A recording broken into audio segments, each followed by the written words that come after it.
Maria, remembered by history as Mary of Modena, Queen Consort of England, Scotland and Ireland, the last Catholic queen to wear the British crown, and a woman whose life was shaped, from its very first chapter to its last, by loss. She came to England at 15, weeping the entire journey. A girl who had wanted nothing more than the quiet walls of a convent. Instead, she was given a throne, a hostile court, and a husband old enough to be her father. She arrived in a country that called her the Pope's daughter and burned effigies in the streets to greet her. And yet she stayed. She endured. She loved, in time, a man the whole nation despised. She carried child after child into the world and buried them, one after another, in the cold silence of Westminster Abbey. And in the end, even the kingdom itself was taken from her, chased into the night with her infant son hidden beneath her cloak, crossing dark water to a France that was not her home. Tonight, we follow that journey from the very beginning. Good evening, and welcome back to Sleepy Crown Reborn. If you have only just subscribed, welcome to the family. And if you are returning to us again, welcome back home. It is always a pleasure to have you here. Tonight, we embark on a single, complete journey through one of the most quietly devastating lives in all of British royal history. She's not always remembered. Not in the way her stepdaughters Mary and Anne are remembered. Not in the way her husband James is remembered. And yet her story reaches into every corner of the 17th century's most turbulent decades. She was present for the exclusion crisis, the Popish plot, the Glorious Revolution, and the birth of Jacobitism. She outlived her husband, outlived most of her children, and outlived her kingdom. And she carried all of it with a grace that even her enemies were sometimes forced to admire. Over the next several hours, we will move gently through her life. From her childhood in the sunlit courtyards of the Ducal Palace of Modena, through her terrifying arrival in Protestant England, through the long and heartbreaking years of the Nursery, years in which hope and grief became a single, indistinguishable thing, through the brief season when she was finally a queen, and then into the long twilight of exile that consumed the second half of her life.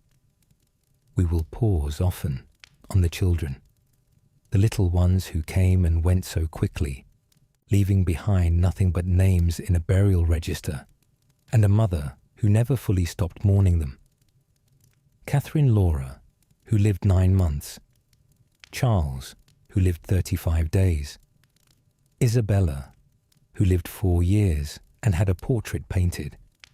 And the unnamed ones, the stillbirths and miscarriages that accumulate in the historical record like small silences between the spoken words. So make yourself comfortable. Lower the lights, if you haven't already. Let the day grow quiet around you. And let the story of Maria Beatrice d'Este, Mary of Modena, carry you gently towards sleep. And if you have a moment before you drift off, a soft like and a quiet comment, telling us which historical queen you would love to hear about next, help keep these stories coming and help our growing family find them. The story of Mary of Modena does not begin in England.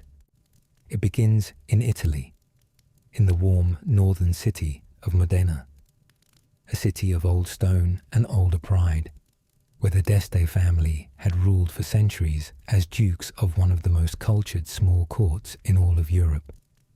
The Duchy of Modena was not large, as European principalities went. It was not powerful in the way that France or the Holy Roman Empire or even the Spanish kingdoms were powerful. But it was ancient, and it was cultivated, and it carried with it the long weight of a distinguished heritage that stretched back through the medieval centuries into a world of courts and learning and quiet magnificence. It was into this world, into the Ducal Palace at the heart of the city, that a girl was born on the 5th of October, 1658.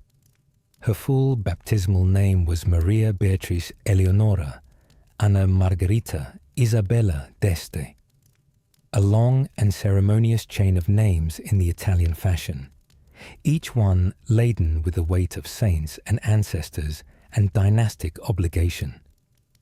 She was the second child and only daughter of Alfonso IV, Duke of Modena, and his wife, Laura Martinozzi. In time, she would be known to the world simply as Mary of Modena. But on the day of her birth, she was simply Maria, small and new, and entirely without knowledge of the extraordinary life that awaited her. Her father, Alfonso IV, was a capable enough ruler of a small state, devoted to the careful management of Modena's independence in the complicated landscape of northern Italian politics, where the great powers of France, Spain, and the Empire all had interests and ambitions that a small duke had to navigate with considerable skill. He was not a strong man in the physical sense. His health had always been uncertain, and those who knew him understood, with the quiet fatalism of the era, that his time was likely to be brief.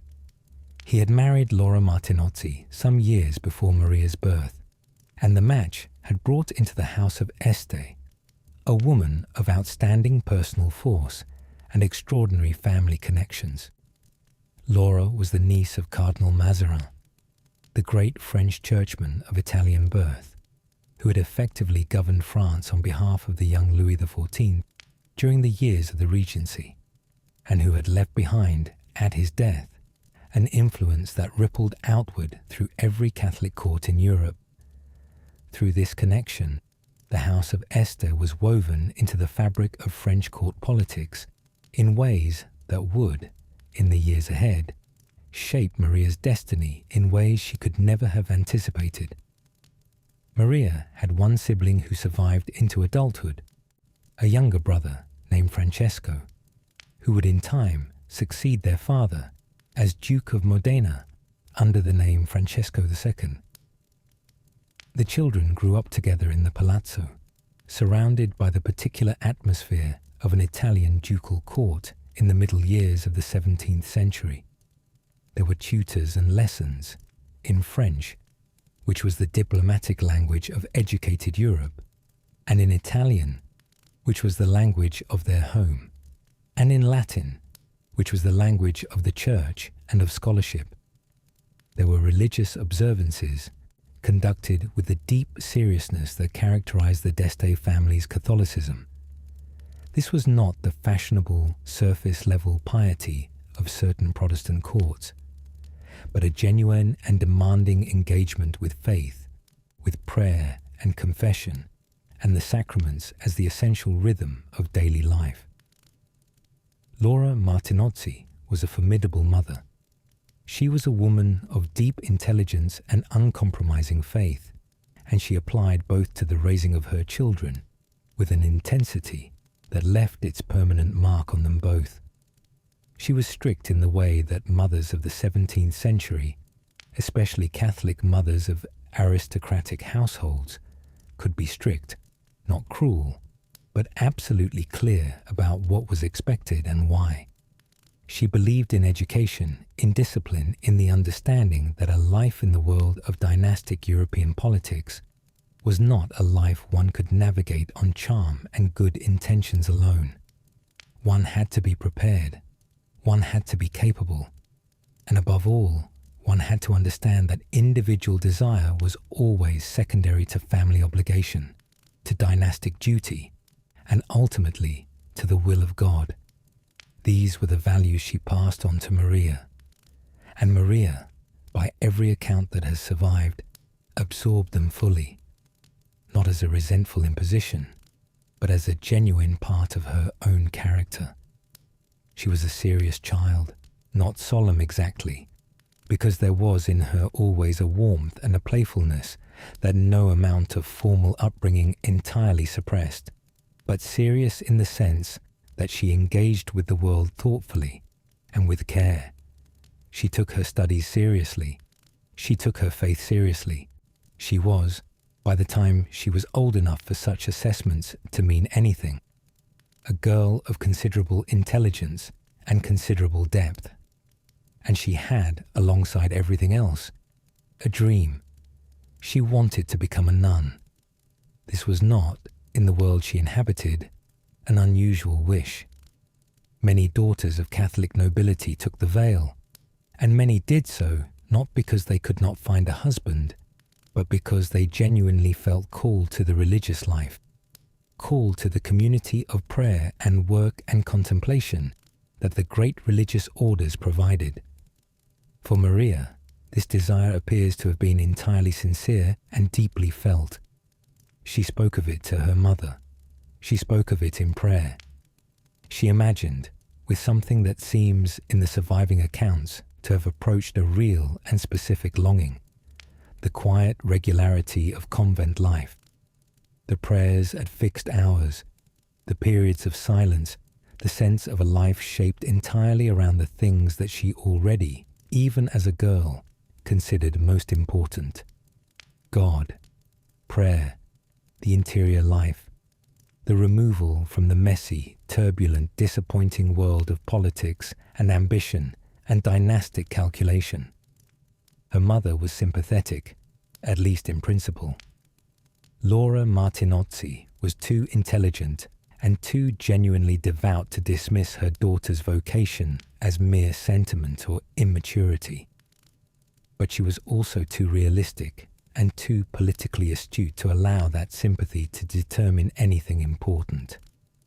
In the world in which they lived, the world of 17th century European courts, where a noblewoman's life was understood to be, at its core, a political instrument in the service of her family's interests, a young woman's personal desires, however sincerely held, were always subject to revision.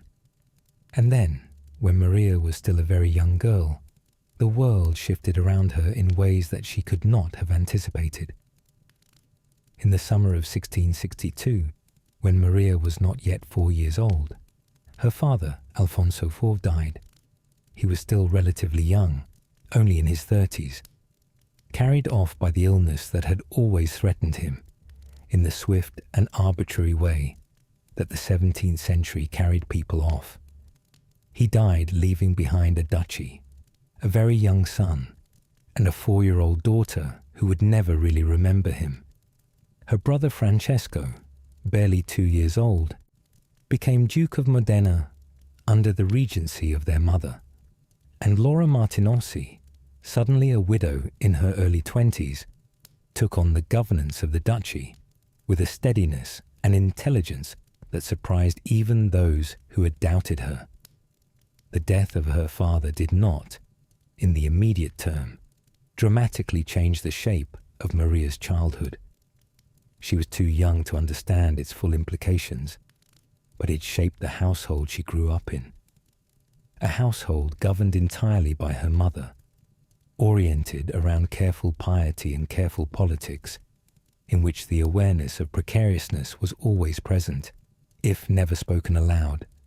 The duchy was small, the family's connections were important, and the world outside was paying attention, in its slow and deliberate way, to the daughter of Alfonso IV and Laura Martinozzi. Maria continued to grow. She became fluent in French as well as Italian. She acquired her Latin. She was educated in the manner appropriate to her station, thoroughly, if not broadly. Her studies concentrated on languages, on history, on the arts of correspondence and of court behavior, and of the music and entertainments that were the social currency of courts, great and small. She was intelligent, and she worked hard, and those around her noted with appreciation the quickness with which she absorbed everything put before her. And alongside all of it, the dream of the convent persisted.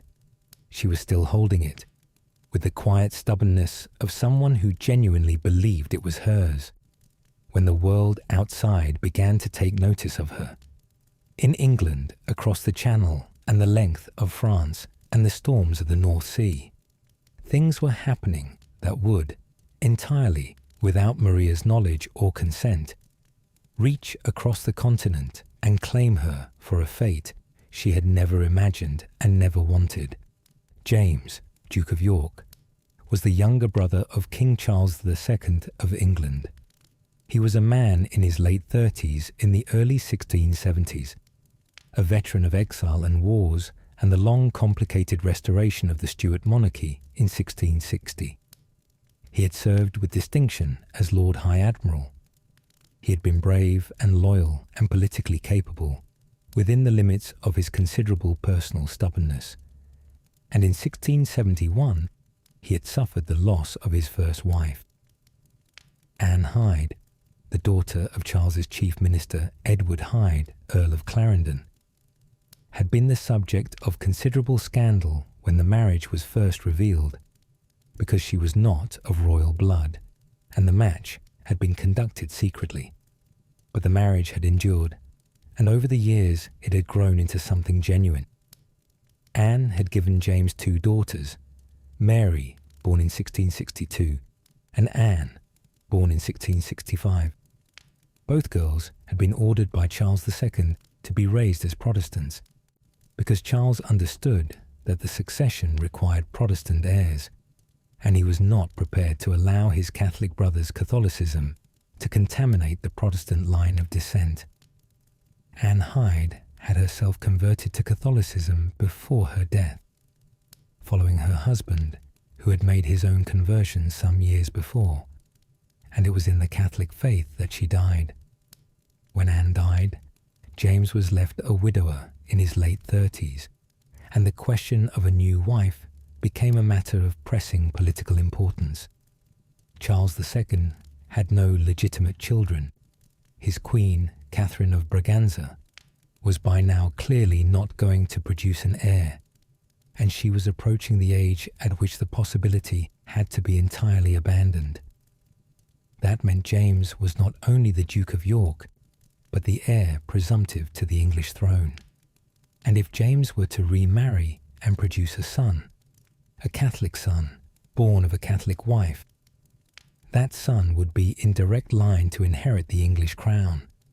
For those who already feared the growing Catholic influence at court, this was a prospect of genuine terror.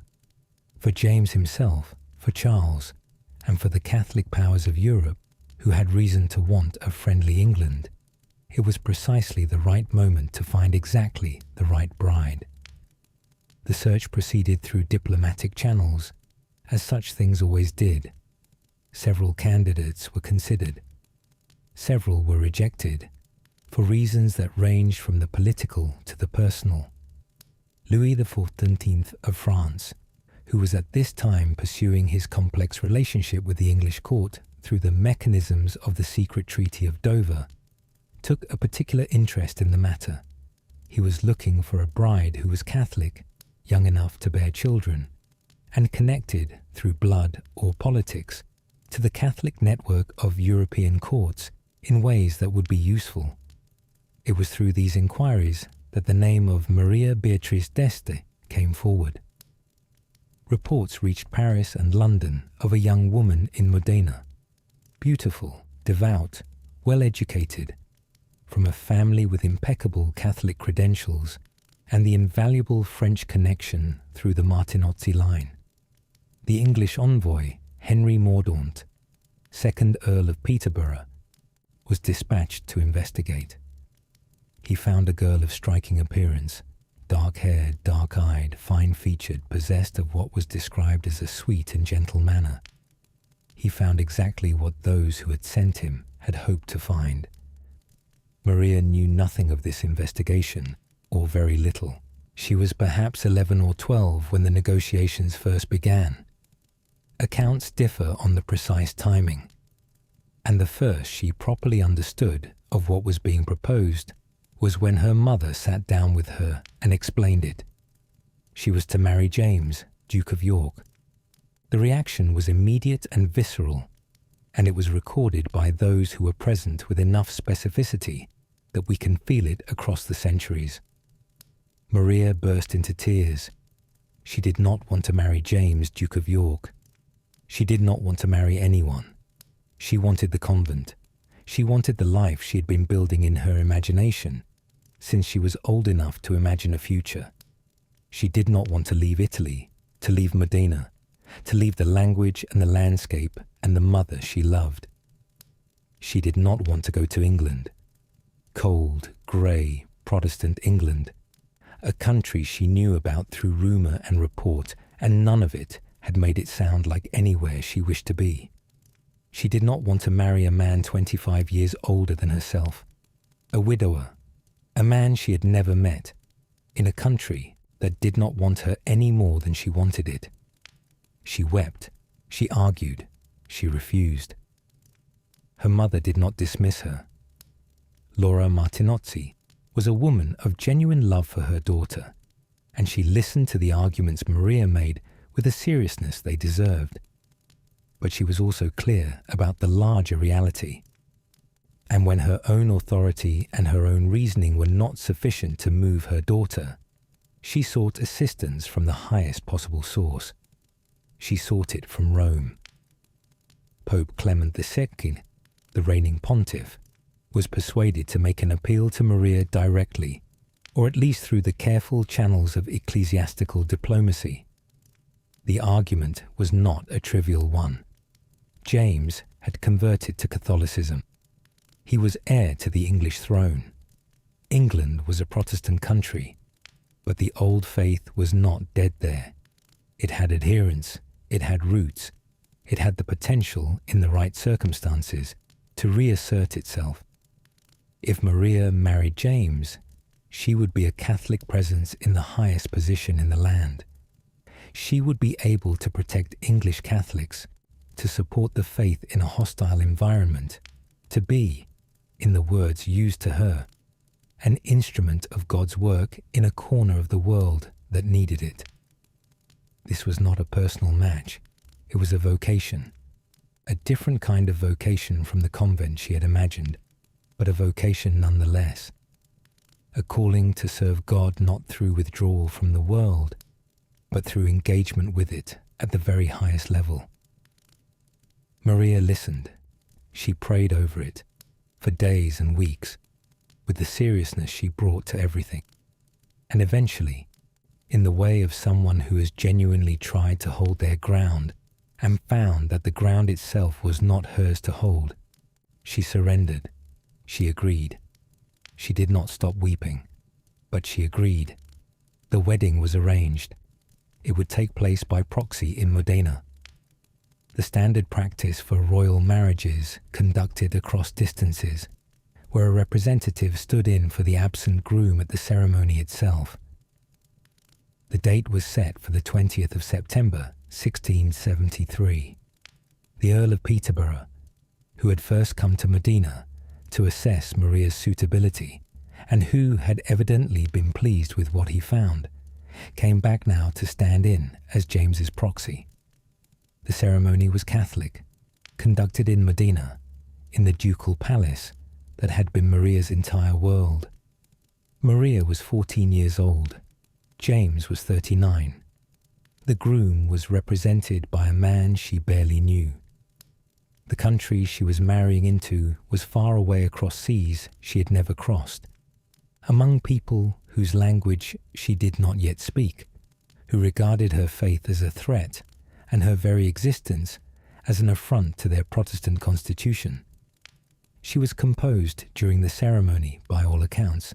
She had made her peace, in the particular way that a girl of deep faith could make peace with something she had not chosen, understanding it as the will of God, rather than the will of men. But those who knew her could see through the composure. A few days after the ceremony, on her 15th birthday, the 5th of October 1673, she set out for England. Her mother came with her, along with a small retinue of Italian attendants, who would be her companions in the strange new world.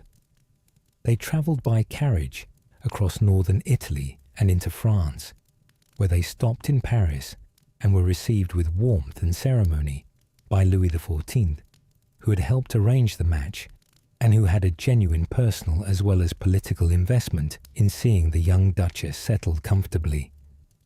The French court was lively and beautiful, and everything a 17th century young woman of good taste could have wished for.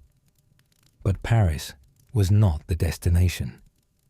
She wept for much of the journey, she would later say. The entire carriage ride from Italy to the English Channel. She was leaving everything she had ever known.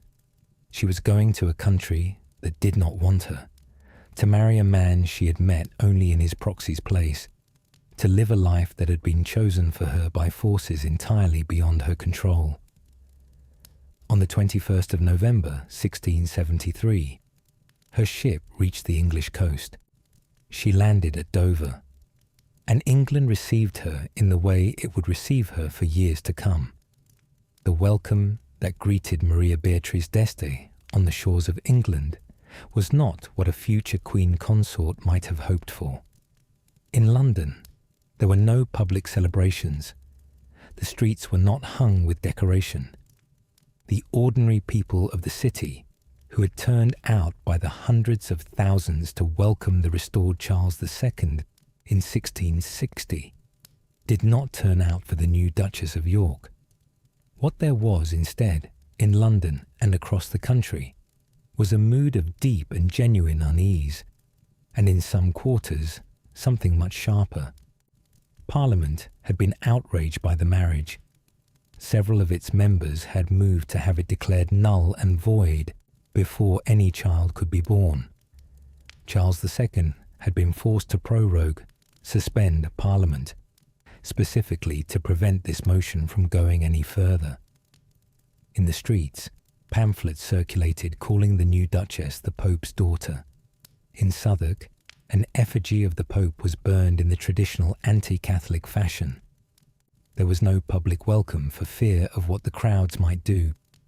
England in 1673 was a country in the grip of an anti-Catholic anxiety that had been building for well over a century. The English Reformation had made the country Protestant 140 years before, and while the exact character of English Protestantism had shifted through the reigns of the Tudors and the Stuarts, the underlying fear of Rome had remained constant. Catholics were associated, in the popular imagination, with the Spanish Armada, with the Gunpowder Plot of 1605, with the Irish Rising of 1641, with the Civil War and the King's execution, with all the most frightening moments of the previous century. To be Catholic in England in 1673 was to be automatically suspect. To be the Catholic wife of the Catholic heir to the throne was, for many people, to be the visible embodiment of their worst fears. Maria arrived at Dover and met James for the first time in person on the beach. The meeting did not begin well.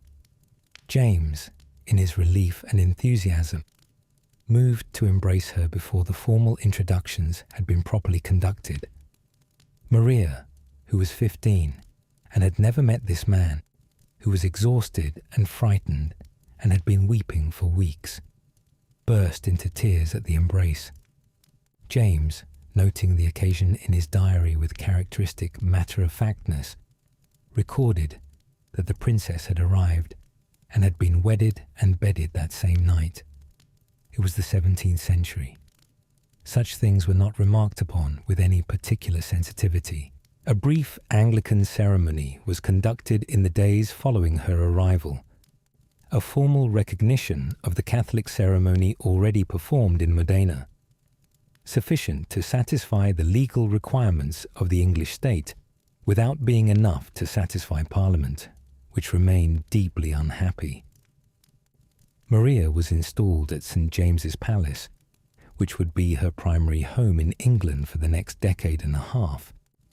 She was surrounded, initially, by the Italian attendants she had brought from Modena, women who spoke her language, who shared her faith, who could provide some thread of continuity in the disorienting world around her. Her mother, Laura Martinotti, stayed for a short time. But Laura was not a woman to endure patiently the coldness with which they were both received, and after a relatively brief visit, she departed, leaving her 15-year-old daughter to face England without her. The English ladies of the court did not make the facing of England any easier. When Maria was brought to be formally presented to Queen Catherine of Braganza, the most senior woman at court, and a Catholic herself, and therefore more sympathetically disposed than most, the Protestant ladies-in-waiting pointedly left the room rather than remain in the presence of the new Duchess of York. It was a demonstration as carefully calculated as it was ostentatiously rude, and it set the tone for much of what followed. Beyond the court, the public hostility was constant and creative. Maria was given the nickname Madame East, a label that managed to combine her Italian origins with a vague sense of Eastern menace. She was described in pamphlets as an agent of the Pope, a spy for Rome, a woman whose beauty was itself a weapon deployed in the service of Catholicism's campaign to recapture Protestant England. Her correspondence was monitored. Her household was scrutinized. Any attachment she showed to any particular attendant was viewed as evidence of conspiracy. Through all of this, Maria endured. She was 15, and she was frightened, and she missed everything she had left behind. But she was also the daughter of Laura Martinozzi, and she had been raised to understand that dignity did not mean the absence of suffering. It meant the maintenance of composure in suffering's presence. She was gracious to those who were cold to her. She learned English with a determination that impressed even those who were inclined to be dismissive of her. She was, by all accounts, quick with languages, and within a relatively short time, she was conversing in English with a fluency that her critics had not anticipated and could not easily dismiss. James was kind to her. He had worried, before meeting her, that the reports of her beauty might be exaggerated. It was the habit of diplomatic reports to exaggerate such things. But he found her exactly as described, and perhaps more than he had expected in other ways as well. He was 40 and she was 15, and the gap in age and experience was enormous. But there was, on his side, a genuine warmth and care for this young woman, who had been placed in his household by the decisions of others, and that warmth, however inadequate to the full weight of what she had been asked to bear, was more than nothing. Maria's own feelings in those first months were more complicated. She would later confess that she had not at first loved him. She had cried every time she saw him, she said, not always from grief exactly, but from the accumulated weight of strangeness, from the loneliness that even James's kindness could not entirely fill, from the awareness of how far she was from everything she had known and everything she had wanted. But she was not ungrateful for his kindness, and kindness, in the context of a political marriage in the 17th century, was a better beginning than many women had. The court of Charles II offered its own particular distractions. It was a lively court, one of the most socially active in Europe, with music and theatre and elaborate entertainments and a level of personal license that Charles himself both embodied and encouraged. Maria found some of it genuinely enjoyable. She loved music. She had loved it since childhood, and music was one of the constants in the life she was building in England, a reliable source of pleasure in an otherwise difficult landscape. She found the theatrical entertainments interesting. She had a playful streak that her serious upbringing had suppressed but not extinguished, and it found expression in the lighter moments of court life. She visited a fair incognito in 1675, slipping out of the palace without ceremony to see the ordinary life of London. She threw snowballs in the courtyard on Christmas Day the following year, pelting the Duke soundly and running away quick into her closet with him in pursuit. A small domestic happiness, a moment of warmth and laughter in a life that did not have enough of either.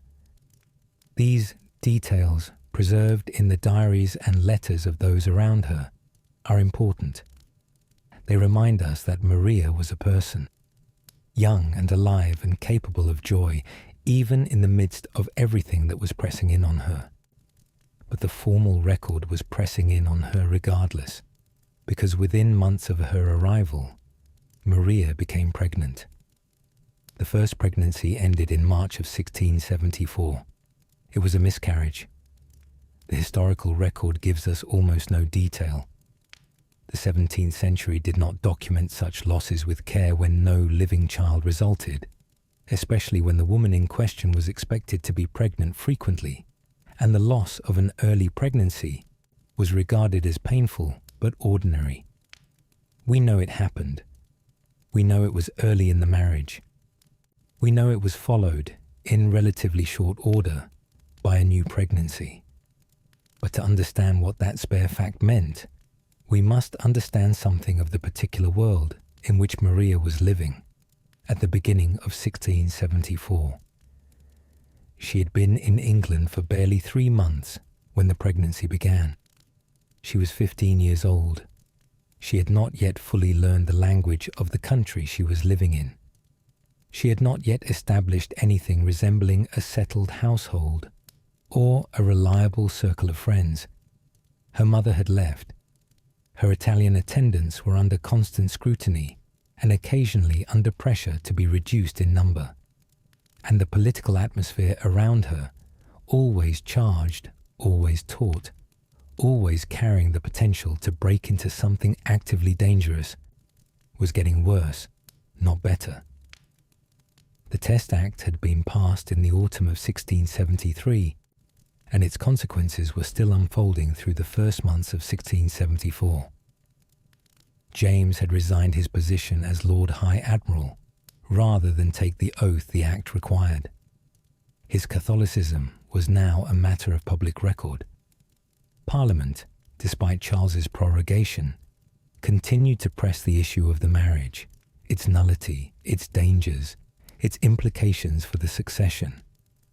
And Maria, inside all of this, was a girl who was pregnant for the first time in a country where the very fact of her fertility was regarded by a significant portion of the population as a political threat.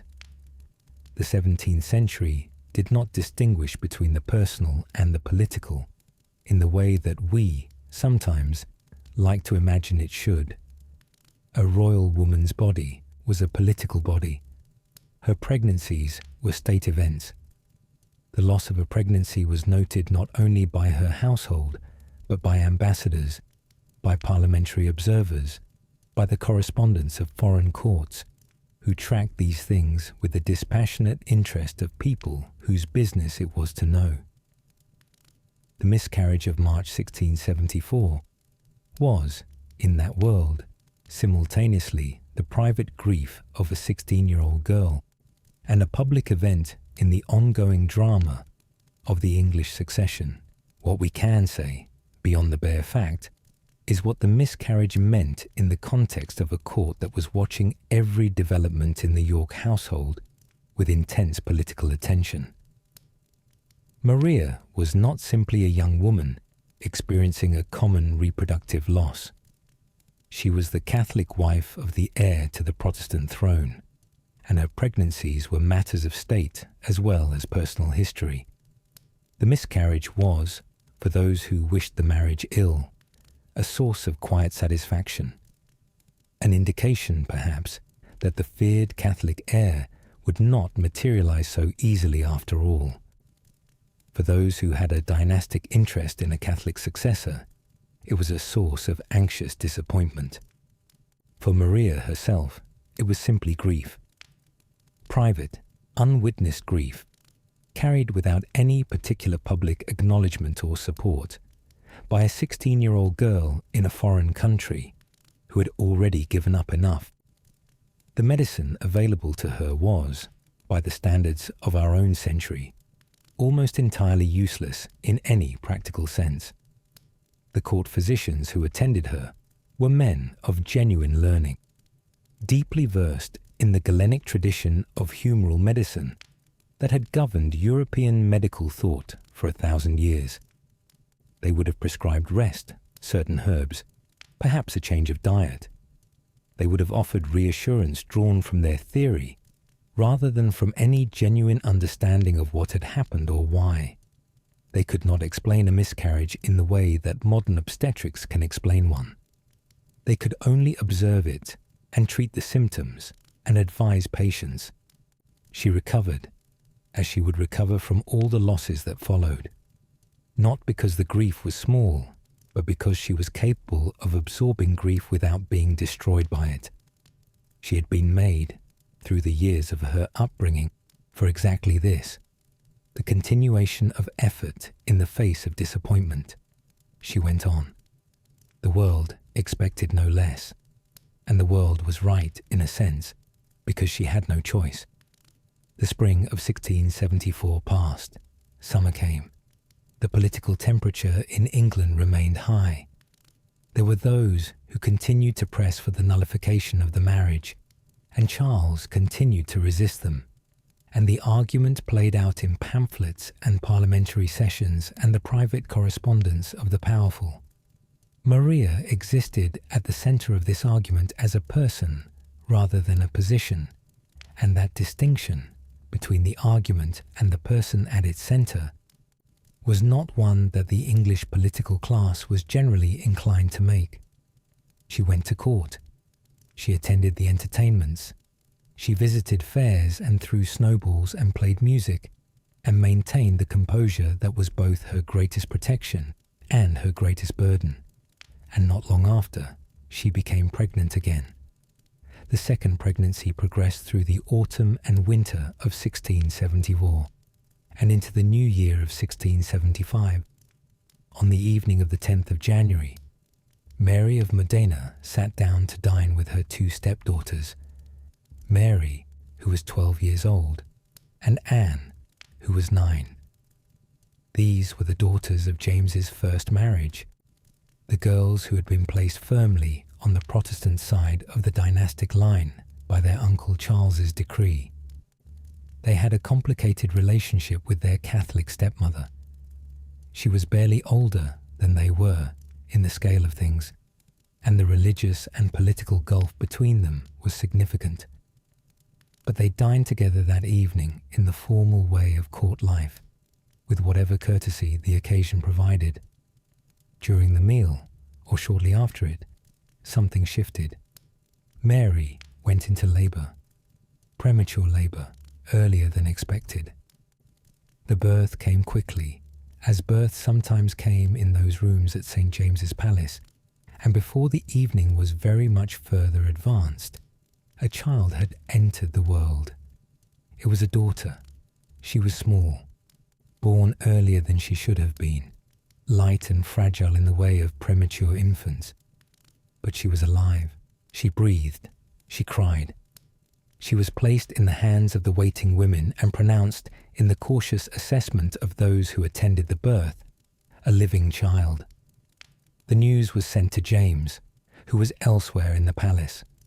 James, following the custom of the time, wrote at once to his correspondents. To William of Orange, his nephew by his sister Mary's marriage, the Stadtholder of Holland, the most important Protestant prince in Europe, and the man who would eventually bring James's reign to its catastrophic end. He wrote a letter that has survived the centuries. It is a short letter and an entirely characteristic one. I believe you will not be sorry to hear of the Duchess being safely delivered, James wrote to his nephew. It is but a daughter, but God be praised, they are both well. It is but a daughter. We should not rush to judge James by the standards of our own century. He was a man of the 17th century, and the 17th century understood the birth of a daughter in a specific way, as a beginning, a hopeful sign, but not the arrival that England needed. England needed a male heir. The dynasty needed a male heir. A daughter, in the dynastic arithmetic of 1675, was something to be grateful for without being overwhelmed by. But both mother and child were well, and in a family whose experience of childbearing had already included one loss, the bare fact that they were both well was a gift worth celebrating. Whatever the gender of the child was named. She received 2 names, names that carried between them a weight of affection and meaning that speaks to everything Mary of Modena was building in her difficult new life. The first name was Catherine. Catherine, for Queen Catherine of Braganza, the wife of King Charles II, who sat at the apex of the English court and who had no children of her own. Catherine of Braganza was a devout Portuguese Catholic who had arrived in England a decade before Maria, who had endured her own years of hostility and suspicion as a foreign Catholic queen in a Protestant land, and who had been, in the cold social landscape of the English court, one of the genuinely warm presences in Maria's life. She had treated the young Duchess with something approaching maternal care. She had been kind when kindness was rare. To name this child Catherine was to honour that kindness, to acknowledge in the oldest possible way a debt of love and solidarity between 2 Catholic women in a country that sometimes felt as though it had no room for either of them. The second name was Laura. Laura, for Laura Martinozzi, Duchess of Modena, Maria's mother, the woman who had shaped her, who had arranged the marriage she had not wanted, who had brought in the Pope to overrule her heart's desire, and who had sent her daughter across Europe into a life that was nothing like the one she had dreamed of, and who had also, in the complicated way of mothers who do difficult things out of love, prepared her as well as anyone could have been prepared for it. To name the child Laura was to reach back across the Alps and the Apennines, back to Modena, back to the palazzo and the garden, and the woman who had made her who she was. It was a name that carried home in it. Catherine Laura Stuart, born the 10th of January 1675 at St. James's Palace, London, England, first child of James, Duke of York, and Maria Beatrice d'Este of Modena, first named, first held, first loved. She was placed in the royal nursery with attendance and warmth and all the care that a royal infant of her era could receive. In the days that followed her birth, she appeared, as the accounts tell us, to hold her own. She was not a strong child. She had come into the world early, and the 17th century had no way to compensate for the particular vulnerabilities of prematurity. But she was alive. She breathed. She fed. She persisted. Maria held her daughter and felt everything that a mother feels holding a child for the first time. The specific, overwhelming, entirely disproportionate love that a newborn calls into existence. Love that has no relationship to the smallness or newness or helplessness of the person who inspires it. Maria was 17 years old. She had arrived in England barely more than a year before, weeping for the entire journey. She had entered a court that hated what she represented. She had lost one pregnancy. She had spent a winter and a spring and a summer in the uncomfortable middle distance between being the Duke's wife and being fully accepted as anything at all. And now she had a daughter, a small, breathing, crying daughter with 2 names chosen with love. Spring came to London. Catherine Laura grew. She was 6 months old, 7. She had survived into the summer, into the warm months, into the particular time of year when 17th century London was as agreeable as it was ever likely to be. 8 months. The nursery, one imagines, had settled into its rhythms, the feeds, the washings, the small performances of infant life that fill the hours regardless of the political situation developing in the rooms below. And then October arrived.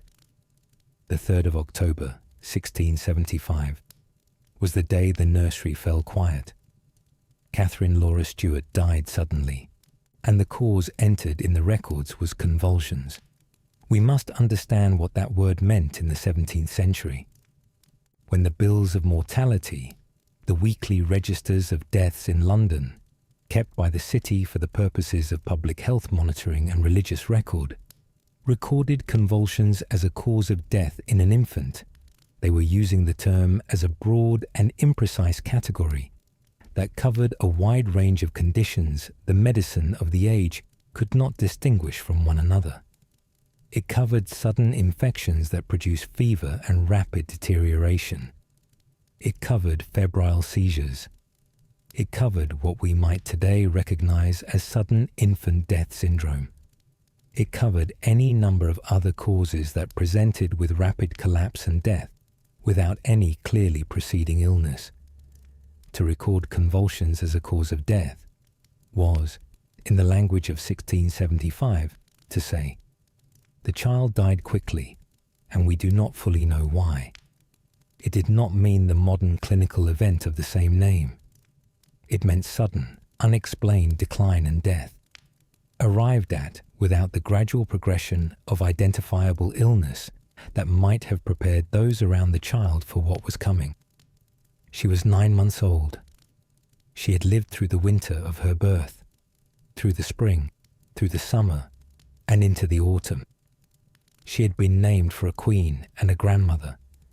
She had breathed and been held and been fed through 9 months that the court had watched with the particular combination of hope and political calculation that attended everything in the York household.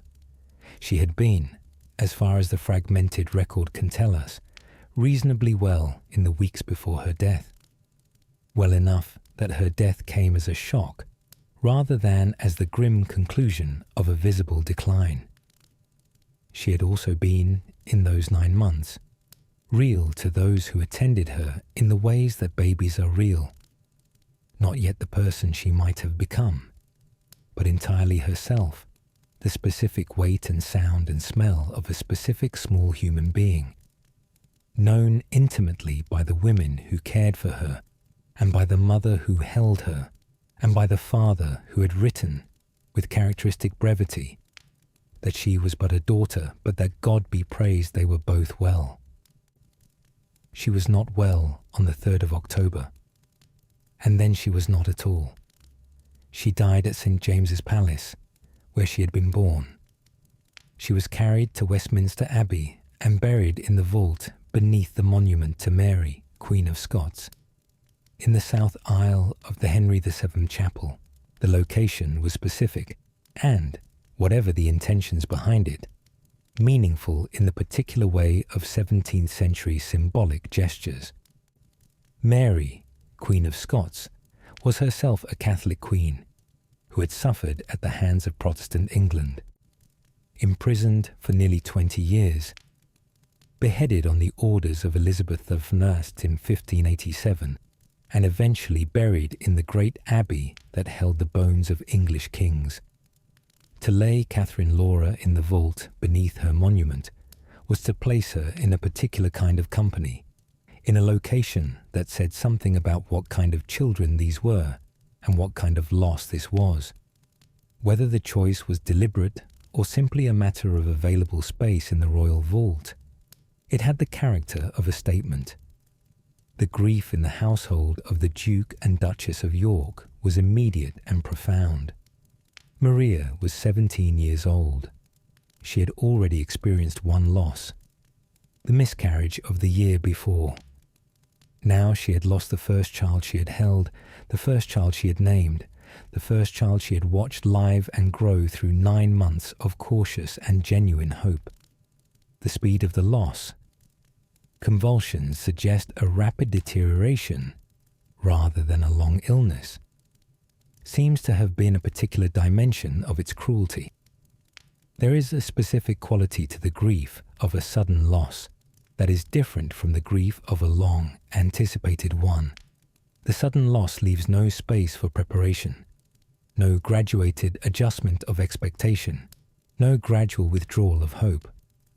One day the child is in the nursery, and the next day there is no child. The nursery is the same room. The cradle is in the same place. The world is entirely different. There was no time to have her portrait painted. She had lived long enough, just, for a portrait to have been commissioned. But the specific circumstances of her death, the suddenness of it, the age at which it arrived, meant that no artist had been called, no sitting arranged. She left no image. The only thing she left in the material record was her name in the burial register at Westminster Abbey. But the grief did not remain within the borders of emotion. It expressed itself, as grief sometimes does, in the body. Maria was already pregnant again when Catherine Laura died. This was not unusual. The expectation placed upon a woman in her position was continuous pregnancy, and the gaps between children in royal households of this era were often measured in months rather than years. The shock of her daughter's death, the physical and emotional upheaval of sudden bereavement, triggered premature labour. Within days of Catherine Laura's death, Maria was delivered of another child, a child who was stillborn, who entered the world without breathing and left it without a name, buried quietly and without ceremony or record beyond its bare existence in the genealogical tables.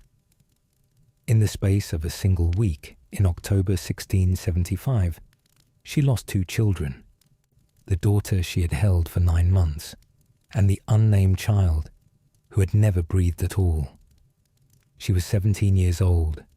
She had now buried, in the space of 2 years of marriage, a miscarriage and 2 children. And the world outside the nursery was already watching for what would come next. The art of the period does not record her grief. There is no portrait of a young duchess in mourning for her first child.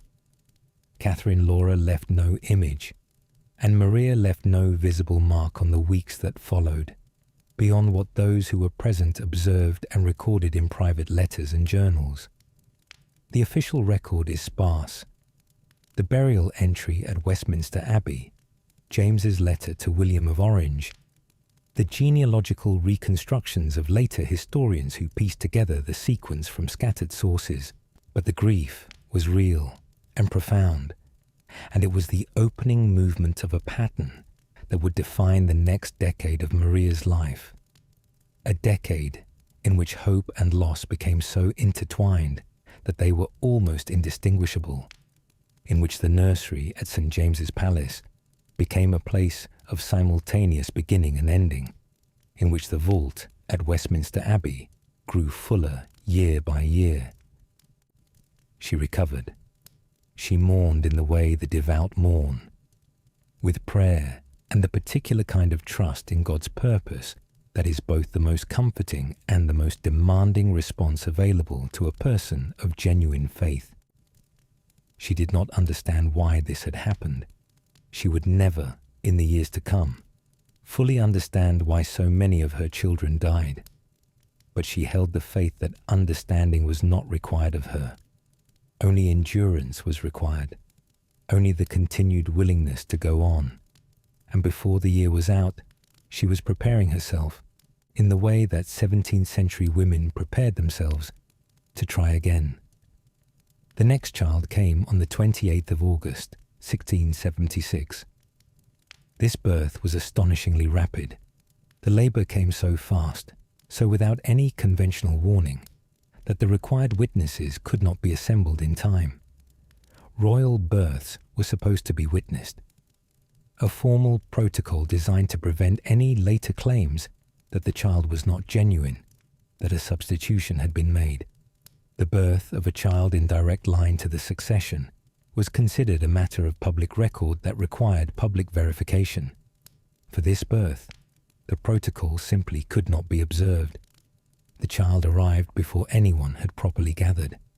Even King Charles and Queen Catherine, who had been at St. James's Palace that same day, and who fully intended to be present, were not in time. The child was a daughter. She was named Isabella, sometimes recorded as Isabel or Isabel, as the spelling of names in this period was not fixed in the way it would later become. She had, according to those who saw her in her first days, her father's dark blue eyes and golden hair. She was a fragile child, as Maria's babies tended to be, and the initial assessment of those who attended the birth and examined the infant was not optimistic. 17th century medical opinion, looking at a small and precipitously delivered baby, was cautious with its predictions. The physicians had seen enough of the York nursery to know that caution was warranted. Isabella surprised them. She lived through those first dangerous days, and then the first dangerous weeks.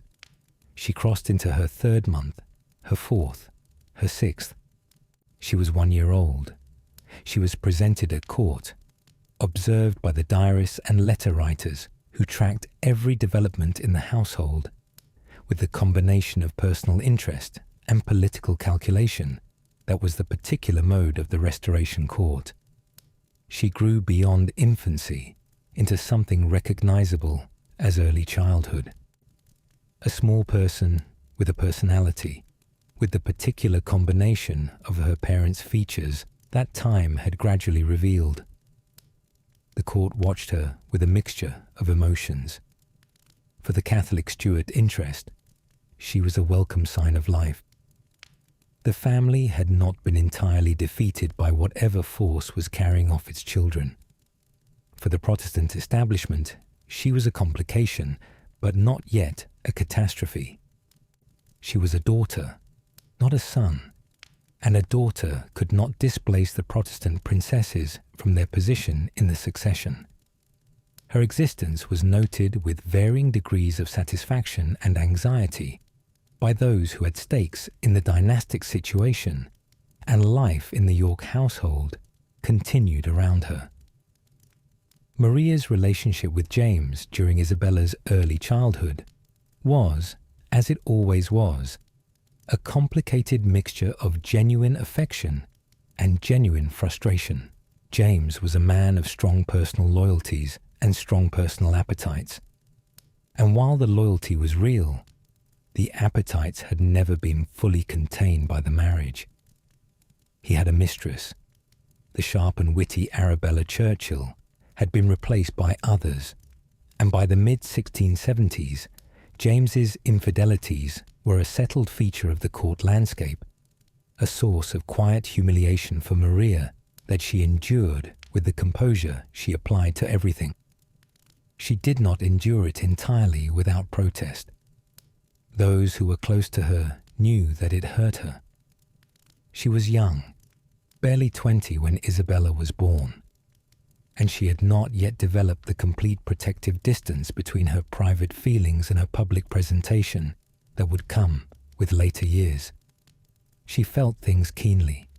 She felt the infidelities as personal insults, as failures of respect, as evidence that the sacrifice she had made, coming to England, marrying this man, bearing his children and burying them, was not fully valued by the person most obligated to value it, and she said so, in private, to those she trusted.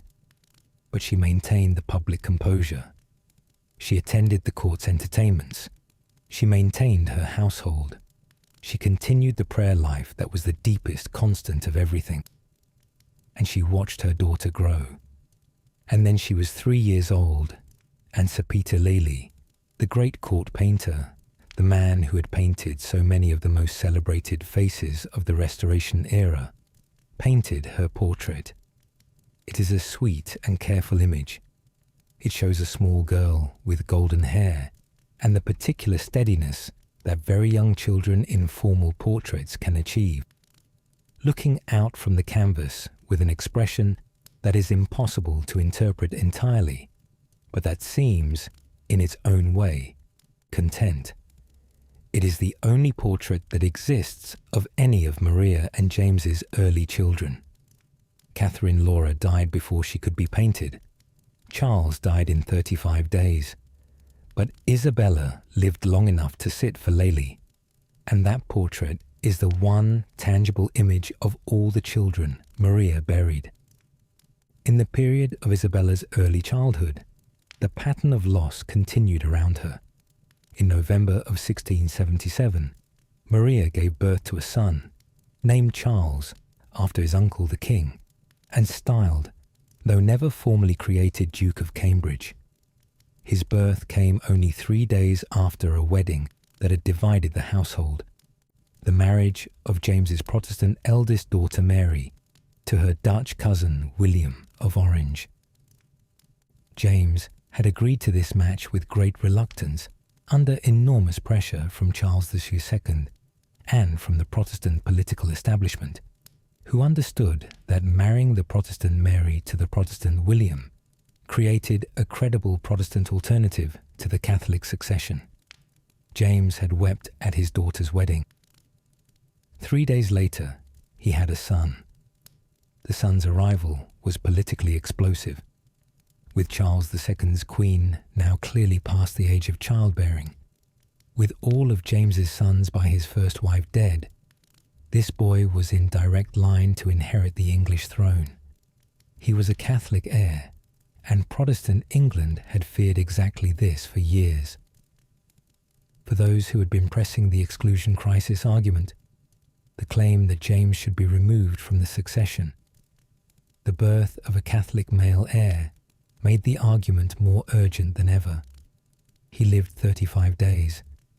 He died on the 12th of December, 1677, from smallpox contracted from his half-sister Anne, who had been brought to visit the nursery while unknowingly carrying the infection, and who had passed it on in the way that smallpox passed silently from person to person in a world that did not yet know how to prevent it.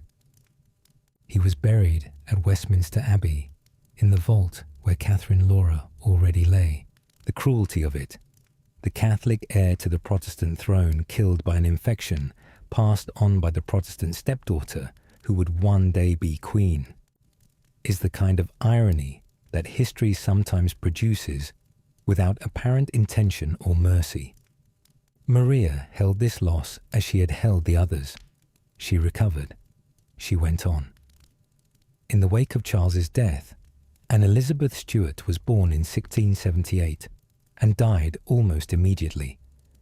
The record of her existence so compressed that the surviving accounts give no detail beyond the bare fact. She was born and she died. Another name in the vault.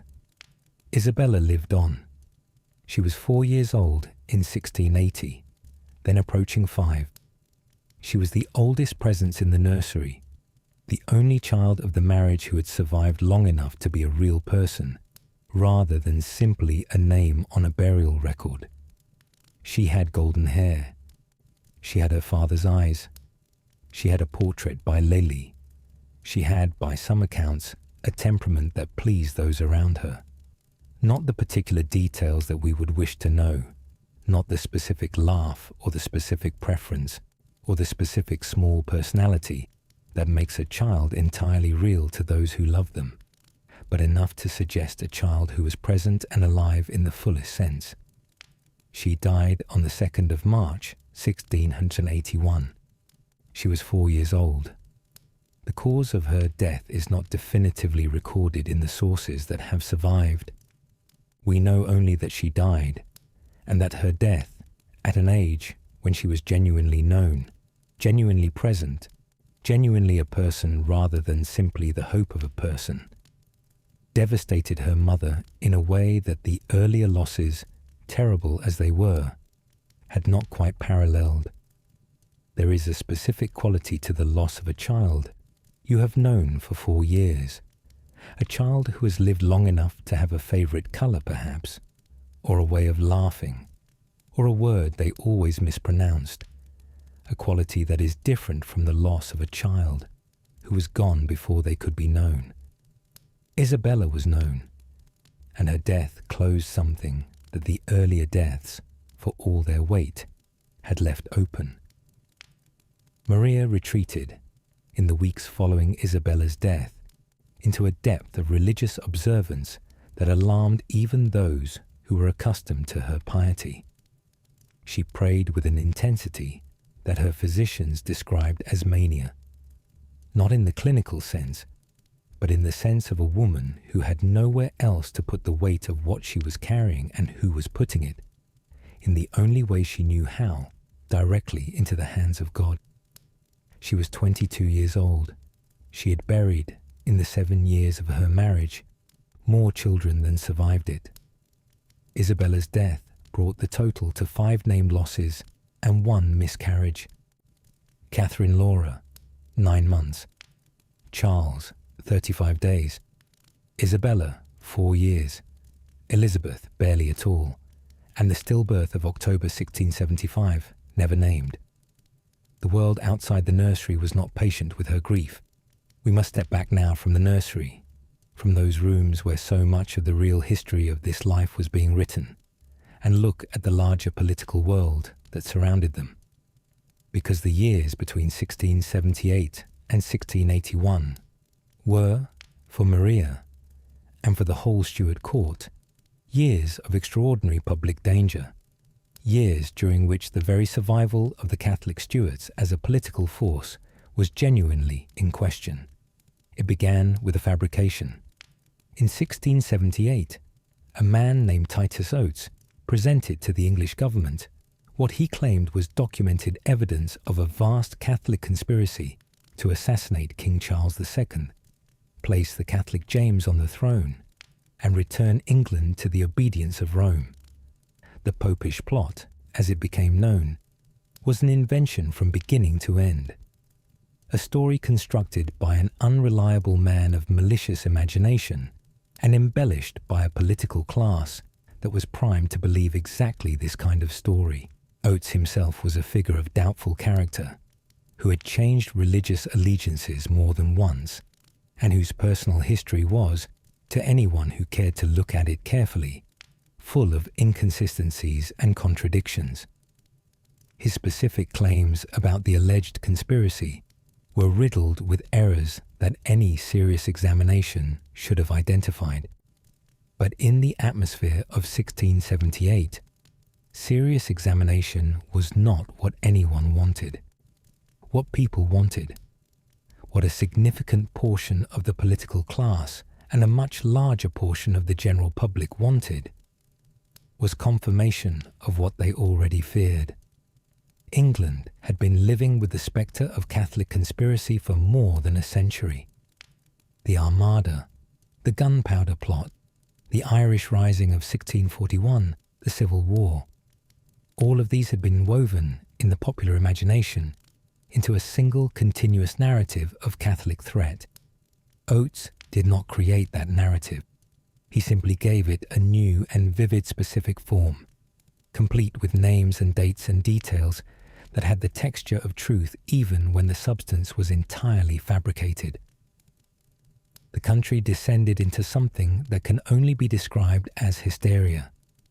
Dozens of people, many entirely innocent, were tried and executed on the strength of Oates's testimony and the testimony of those who built on his fabrications. Catholic households were raided across England. Catholics were imprisoned on suspicion, or fled to the continent, or attempted to conduct their lives with a degree of invisibility that the situation demanded. The streets of London filled with pamphlets, broadsides, public accusations, mob fury. Even Queen Catherine of Braganza, who had lived in England quietly and inoffensively for 16 years, whose only Catholic connections were her own faith and her sympathy for others who shared it, was briefly accused of complicity in the alleged plot against her husband's life. The accusation against Catherine was too obviously absurd to hold, but the fact that it was made at all indicates something about the mood of the time. For Maria, this was not an abstraction. She was the most prominent Catholic woman in England. She was watched, suspected, scrutinized more closely than ever before. Her correspondence was monitored. Her household was presumed to harbour agents. The general feeling in Protestant London was that she was, in some essential way, the enemy, a representative of everything that threatened the Protestant nation, a woman whose very presence at court was an affront to the constitutional order. She had, by 1678, been living in England for 5 years. She had learned the language. She had adapted in the necessary ways to the world around her. She had borne children and buried them and gone on. She had done everything that could reasonably have been asked of a woman in her position. And the country still, in its fundamental hostile way, regarded her as the Pope's daughter, an agent of Rome, an interloper, a danger. The Popish plot simply made explicit and savage what had always been the underlying current. The exclusion crisis added another dimension to the danger. 3 successive exclusion bills were introduced into Parliament between 1679 and 1681, each one designed to bar James from inheriting the English throne on the grounds of his Catholicism. The bills gathered support from a significant portion of the parliamentary class, from men who were genuine in their fear of a Catholic succession, and from men who saw political advantage in the cause, and from men who were both. Charles blocked all 3, proroguing and ultimately dissolving Parliament each time the matter came to a head. But each bill, each debate, each pamphlet and speech and public gathering in support of exclusion made the position of James and Maria more precarious. There were serious and well-connected people in England who wanted James removed from the succession, and if he was removed, Maria's position, her entire reason for being in England, the whole point of the sacrifice she had made at 15, became hollow. Charles decided, in this atmosphere, that the best thing for everyone was for James and Maria to leave England for a time. They went first to Brussels, and then, for a period that stretched to nearly 3 years, to Scotland, residing at Holyrood Palace in Edinburgh. Scotland was in its own way a strange refuge for a Catholic duke and an Italian Catholic duchess. It was a Presbyterian country, and Scottish Presbyterians were not, as a rule, notably more welcoming of Catholicism than English Anglicans. But the political dynamics of Scotland were distinct from those of England. The Parliament at Westminster was far away, and Charles needed his brother and his difficult Italian sister-in-law out of the most direct line of fire while he managed the exclusion crisis with a particular combination of charm, stubbornness, and tactical genius that was his greatest political gift. Scotland was, for Maria, harder in some ways than England had been. She was further from Europe, further from France and Italy, further from the connections that tied her to the larger world. The social world of Edinburgh was smaller and less entertaining than London's. The palace of Holyrood ancient and somewhat austere compared to the chambers of St. James's. She was 20 years old, then 21, then 22. Young in any period of history, and in hers a young woman who had already experienced more loss than most people encountered in a lifetime, now living in a coal city in a coal country, managing a household in exile, maintaining the forms of a court that was, for the moment, displaced rather than destroyed. She made what she could of it. She maintained her household with care. She corresponded with her mother in Modena and with her friends and the members of the court who had stayed in England. She prayed, as she always prayed, with the consistency that was the deepest constant of her character. She found, in Scotland, some of the quietness that she had always sought, the quietness of limited society, of long evenings, of a life stripped back to its fundamentals. It was not the quietness she had wanted at 14, but it was real.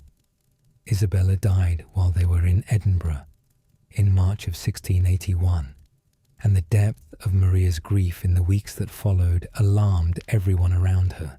She withdrew.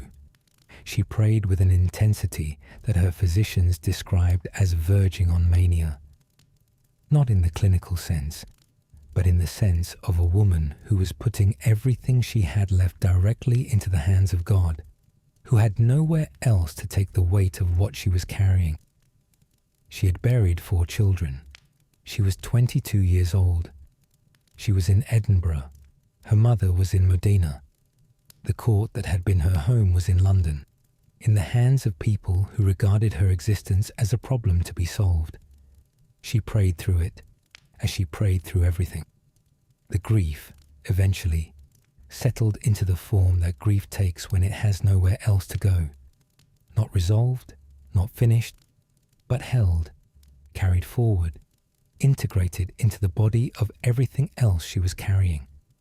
And eventually, in the spring of 1682, they were permitted to return to England. The return to England in 1682 brought with it the familiar pattern, resumed almost immediately. Charlotte Maria was born on the 15th of August, 1682. Another daughter, another tentative beginning held against all the evidence that the beginning would be brief. She was given both a Stuart name and her mother's name, as if the combination of both might somehow tip the balance, might call on the full force of the dynasty and the woman who carried it toward a different outcome this time. She breathed. She cried. She was laid in the nursery at St. James's Palace, in the rooms where Catherine Laura and Isabella and Charles had all in turn been laid, and the household held its breath and waited. She lived for 2 months. She died on the 16th of October, 1682, from convulsions.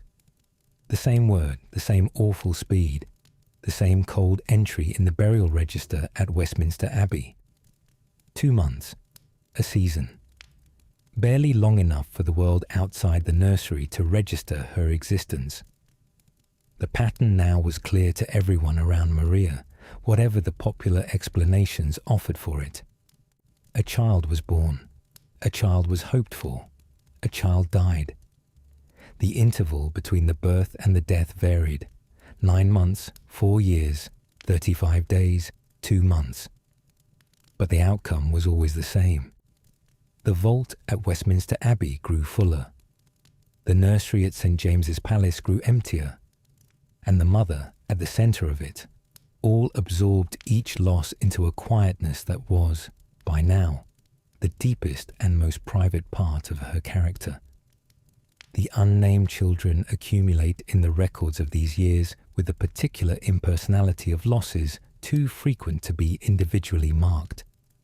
A stillbirth in 1683. No name, no portrait, no burial entry of any detail beyond the bare recording. A miscarriage in 1684. 2 more small silences in the long sequence of years. The official genealogical records list them simply as unnamed children, born and died in the same year, occupying a row in the table and nothing else. Each of these unnamed losses was, for Maria, a real event in a real body.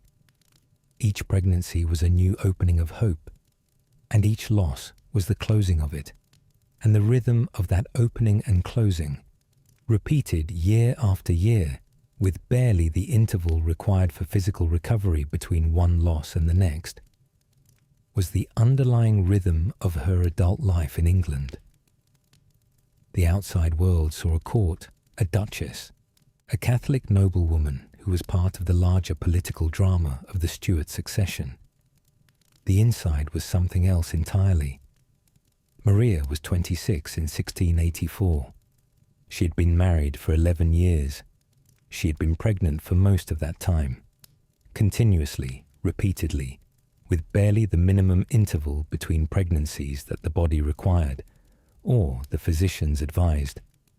She had carried perhaps 10 or 11 pregnancies. She had no living child. The physical toll of this, beyond the emotional weight, was significant. Pregnancy and childbirth in the 17th century were not the managed clinical events they have become in ours. They were dangerous, physically demanding, and exhausting in ways that accumulated across years. The repeated losses, miscarriages and stillbirths as well as the deaths of children who had briefly lived. Each carried their own physical aftermath. A body that had been through what Maria's body had been through in 11 years was not unchanged by the experience. And yet she was expected, and expected herself, to go on. The popular explanation, circulated in Protestant circles with a confidence that reflected its political convenience rather than any medical substance, was a venereal disease. The claim that James had contracted an infection in his years as a naval commander and enthusiastic womanizer, and that this infection was now, through mechanisms that the medicine of the time could not clearly identify, affecting the viability of his children. Britannica records this attribution explicitly, and it is worth noting because it tells us something about the particular cruelty of Maria's situation. Not only were her children dying, not only was she carrying the political weight of a marriage that the country resented, she was also, in the popular discourse, being made to bear a loss whose cause was attributed to her husband's infidelities, to the same character flaw that had made her own position as his wife so personally humiliating. Whether there is any medical truth to the attribution cannot be established at this distance. The pattern of infant loss in the family was not entirely unlike the pattern in other royal and aristocratic families of the era. The 17th century killed children at every social level, and the specific combination of premature birth, convulsions, and sudden death that claimed most of Maria's children was not unusual. But the attribution stuck because it was useful to those who needed an explanation that placed the fault squarely with James and, by extension, with the Catholic marriage that he had insisted on. Maria did not, in the surviving record, engage with the question of cause. She did not write about it or speak about it in any way that reached the historical record. She grieved, she prayed, she recovered, she continued.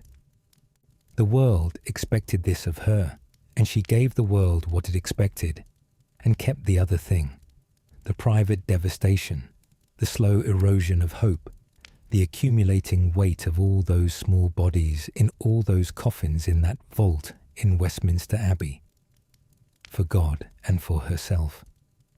The court around her had its own rhythms, its own business, its own concerns. Charles II was aging. The political situation was more settled than it had been in the years of the exclusion crisis, but it was never entirely calm.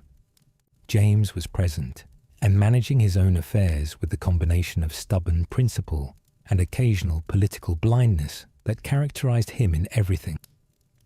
Maria maintained her household, her correspondence, her charitable work, her music.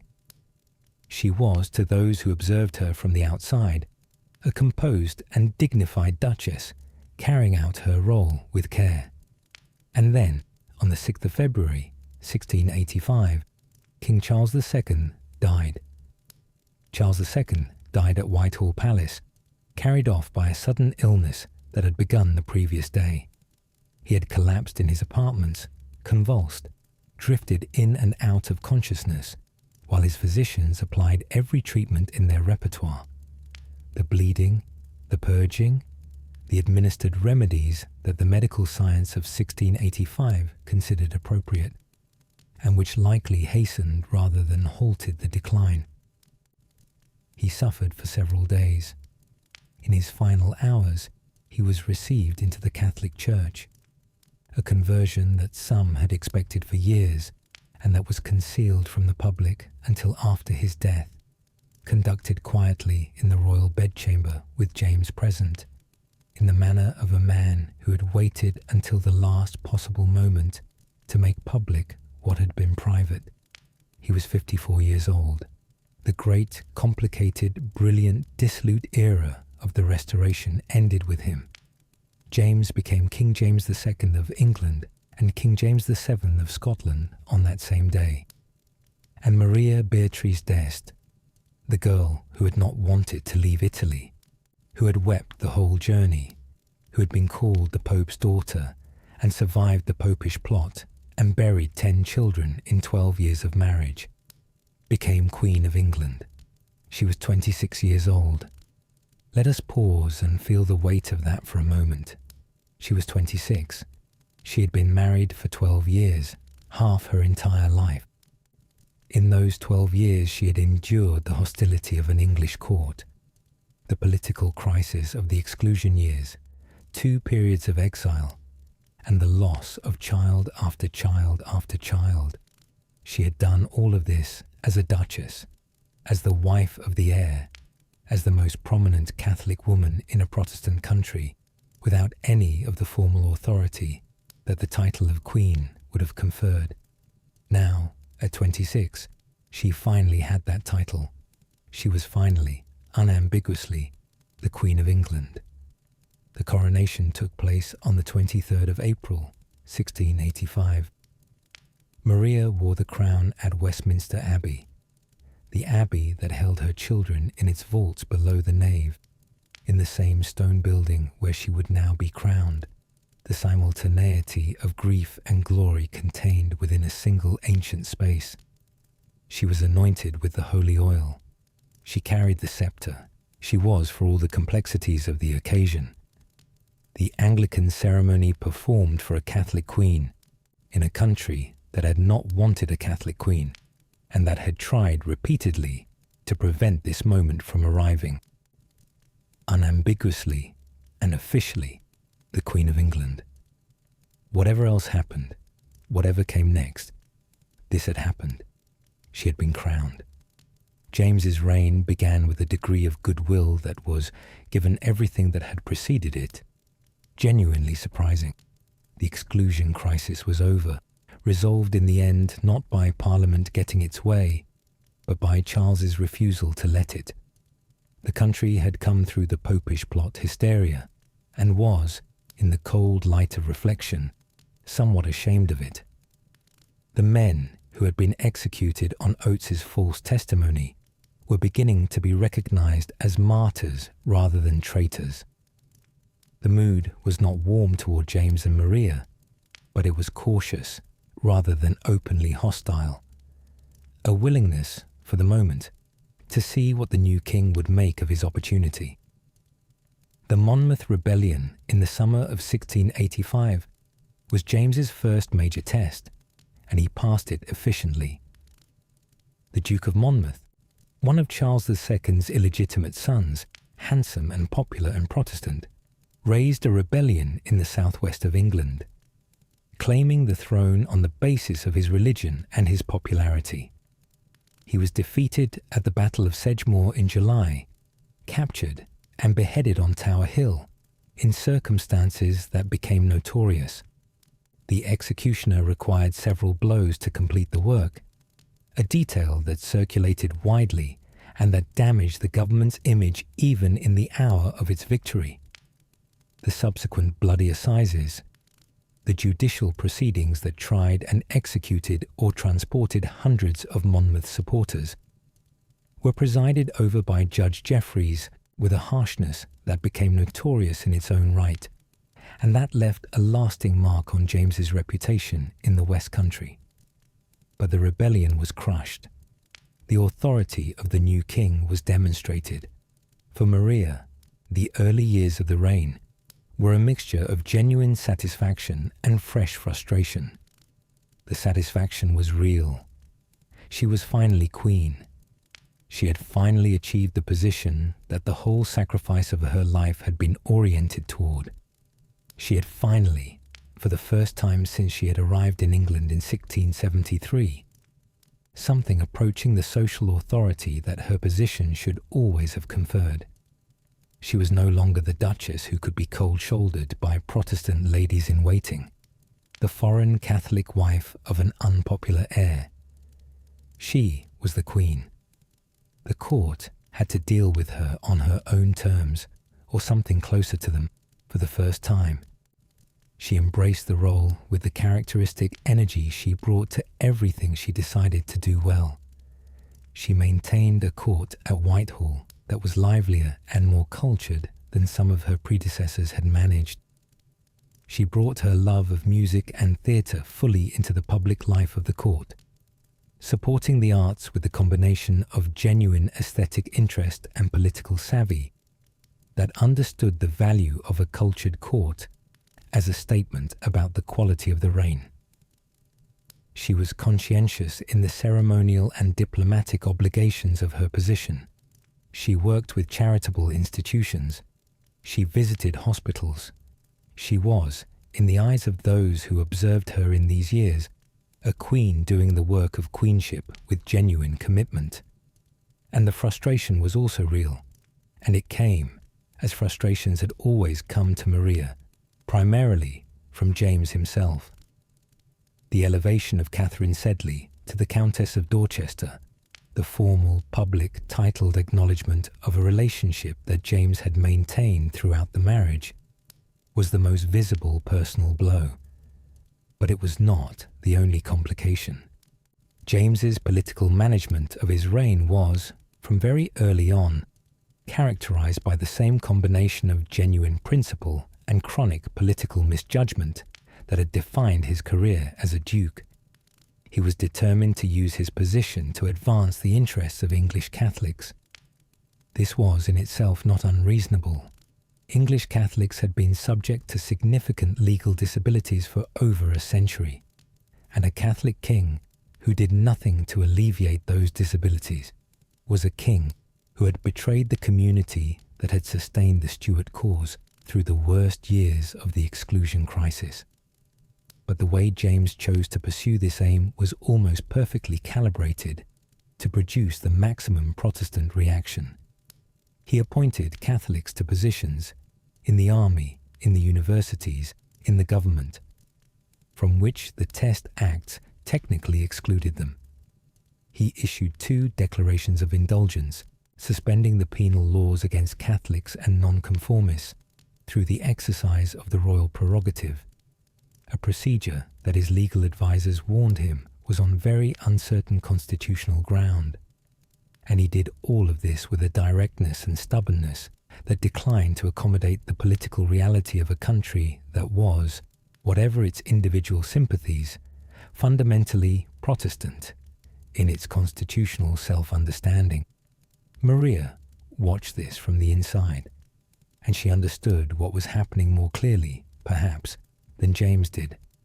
She was more politically realistic than her husband. She had been navigating a hostile English court for 15 years, and she understood the English political temperament in ways that James, paradoxically, sometimes did not. She expressed her concerns. She made suggestions. James, who was not a man who easily changed course once he had decided on one, proceeded as he had decided. By 1687, the political situation was deteriorating, and Maria was pregnant. She had visited the spa at Bath, as her physicians recommended, in the hope that the famous waters might assist the fertility that 13 years of marriage and more losses than she could fully count had not yet resolved into a living heir. The waters were reputed to help. Many women of her era and station believed they helped, and the belief itself was perhaps not without physiological basis. The rest, the change of routine, the reduction of stress, the mineral content of the water itself. Whatever the mechanism, the visit to Bath was followed by a pregnancy. She was nearly 30. She had been trying, for the entire conscious portion of her adult life, to do the one thing that her position required of her above all else. She had failed, repeatedly, at enormous personal cost. And now, in the quiet of the spa and the prayers that accompanied everything, she had tried again, and something had held. She was pregnant with a child who would, if he survived, inherit the throne of England. The world was not ready for him, but he was coming anyway. The pregnancy of 1687 to 1688 was conducted from the beginning under conditions of extraordinary scrutiny and extraordinary political tension. By the autumn of 1688, James's reign had deteriorated dramatically from its relatively hopeful beginning. The goodwill of 1685 was entirely spent. James had pursued his Catholic sympathies with a consistency that alarmed even moderate Protestant opinion, appointing Catholics to positions from which the Test Acts had excluded them, issuing declarations of indulgence that bypassed parliamentary authority, proceeding with a determination that his opponents read as preparation for the forcible restoration of Catholicism. 7 Anglican bishops who refused to read his declaration from their pulpits were arrested and charged with seditious libel. Their acquittal, in June of 1688, was greeted with public rejoicing that made clear how far James had lost the confidence of his people. Into this atmosphere, the news of Maria's pregnancy fell like a stone into still water, the ripples spreading outward in every direction at once. If she produced a living son, that son would displace James's Protestant daughters from the succession. He would be a Catholic heir to the English throne. He would inherit the situation that James had created and extend it potentially for a generation or more. For the Protestant establishment, it was the culmination of everything they had feared for 15 years. The pregnancy was announced in November 1687. From that moment, every detail of Maria's physical condition was noted, scrutinized, debated. Every symptom, every movement, every public appearance or absence from public view was filtered through the question of whether the pregnancy was real, whether it was as advanced as claimed, whether it would result in the Catholic male heir that the Protestant interest was so desperate to prevent. She nearly miscarried 3 times during the pregnancy, by the accounts that survive. The stress of the situation, the political tension, the constant scrutiny, the awareness of what was at stake, was of a kind that no pregnancy should have to be conducted under. She was in her 30th year, she had buried 10 children, and she was carrying a child that the whole of Protestant England was watching with calculation and anxiety. On the 10th of June 1688, the child was born. It was a son. James Francis Edward Stuart was born at St. James's Palace, a month earlier than anticipated. He was healthy and real and indisputably alive. He was, in the eyes of his parents and of every Catholic in England and of every Jacobite who would ever bear that name, the legitimate heir to the thrones of England, Scotland, and Ireland.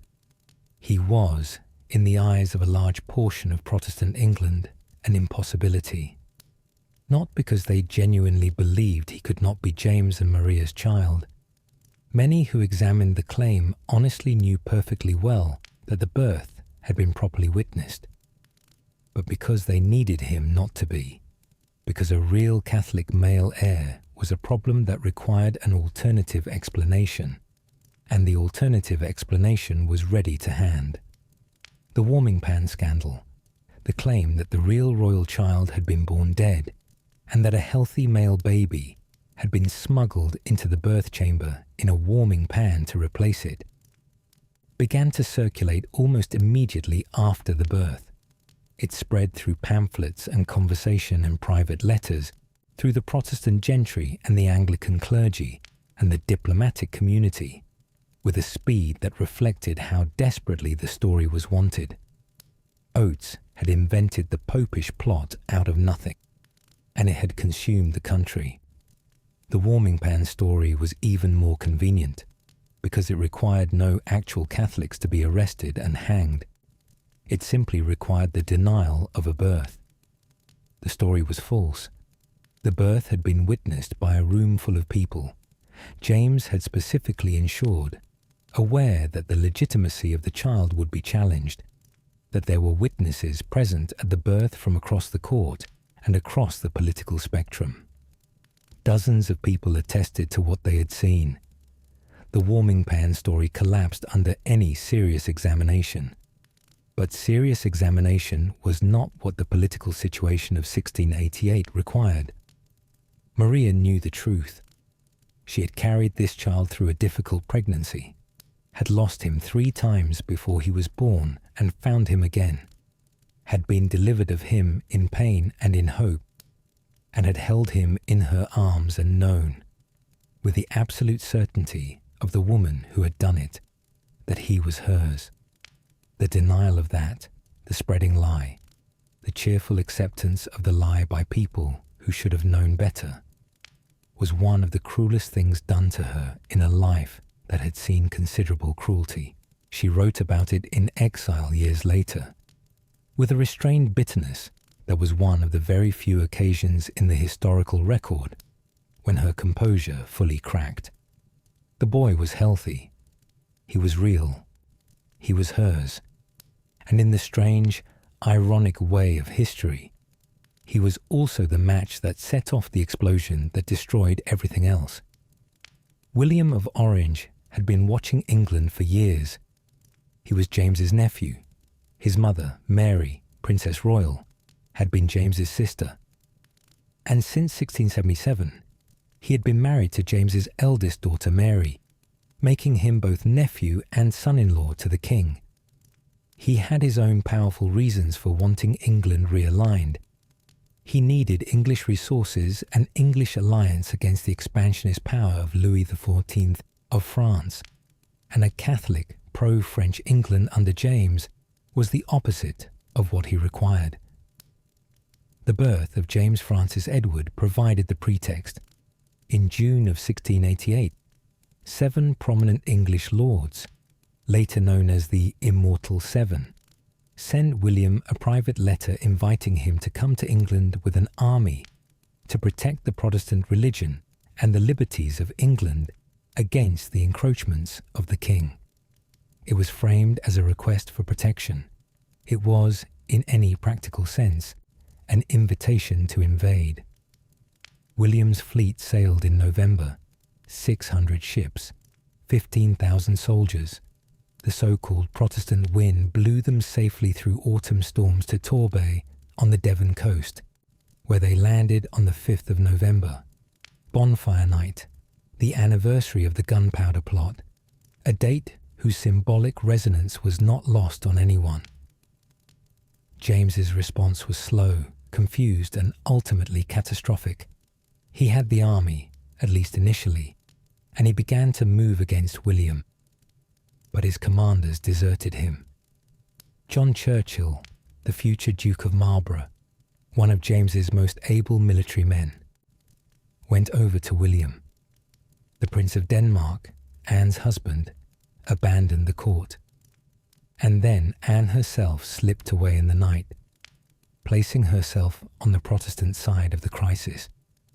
James, in the depths of despair and physical illness, he was suffering severe nosebleeds throughout this period, attributed by some historians to the extreme stress of what was happening. Began to retreat. He lost grip.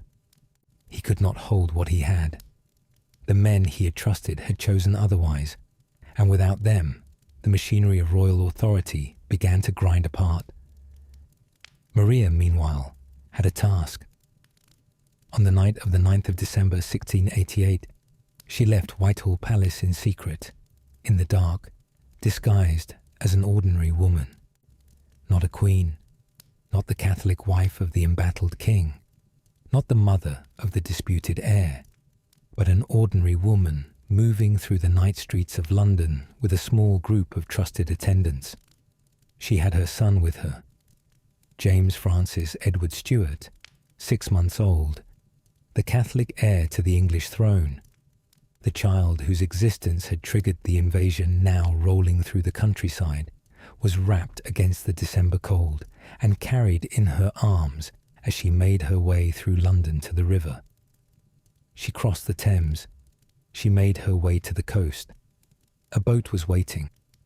She crossed the Channel to France, landing in safety, and made her way to the court of Louis XIV at Saint-Germain-en-Laye.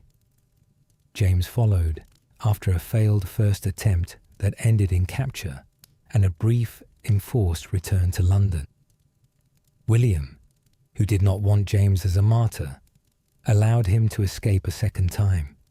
James crossed to France in late December and joined his wife and son at Saint-Germain. England declared his flight an abdication. William and Mary were offered the throne and accepted it.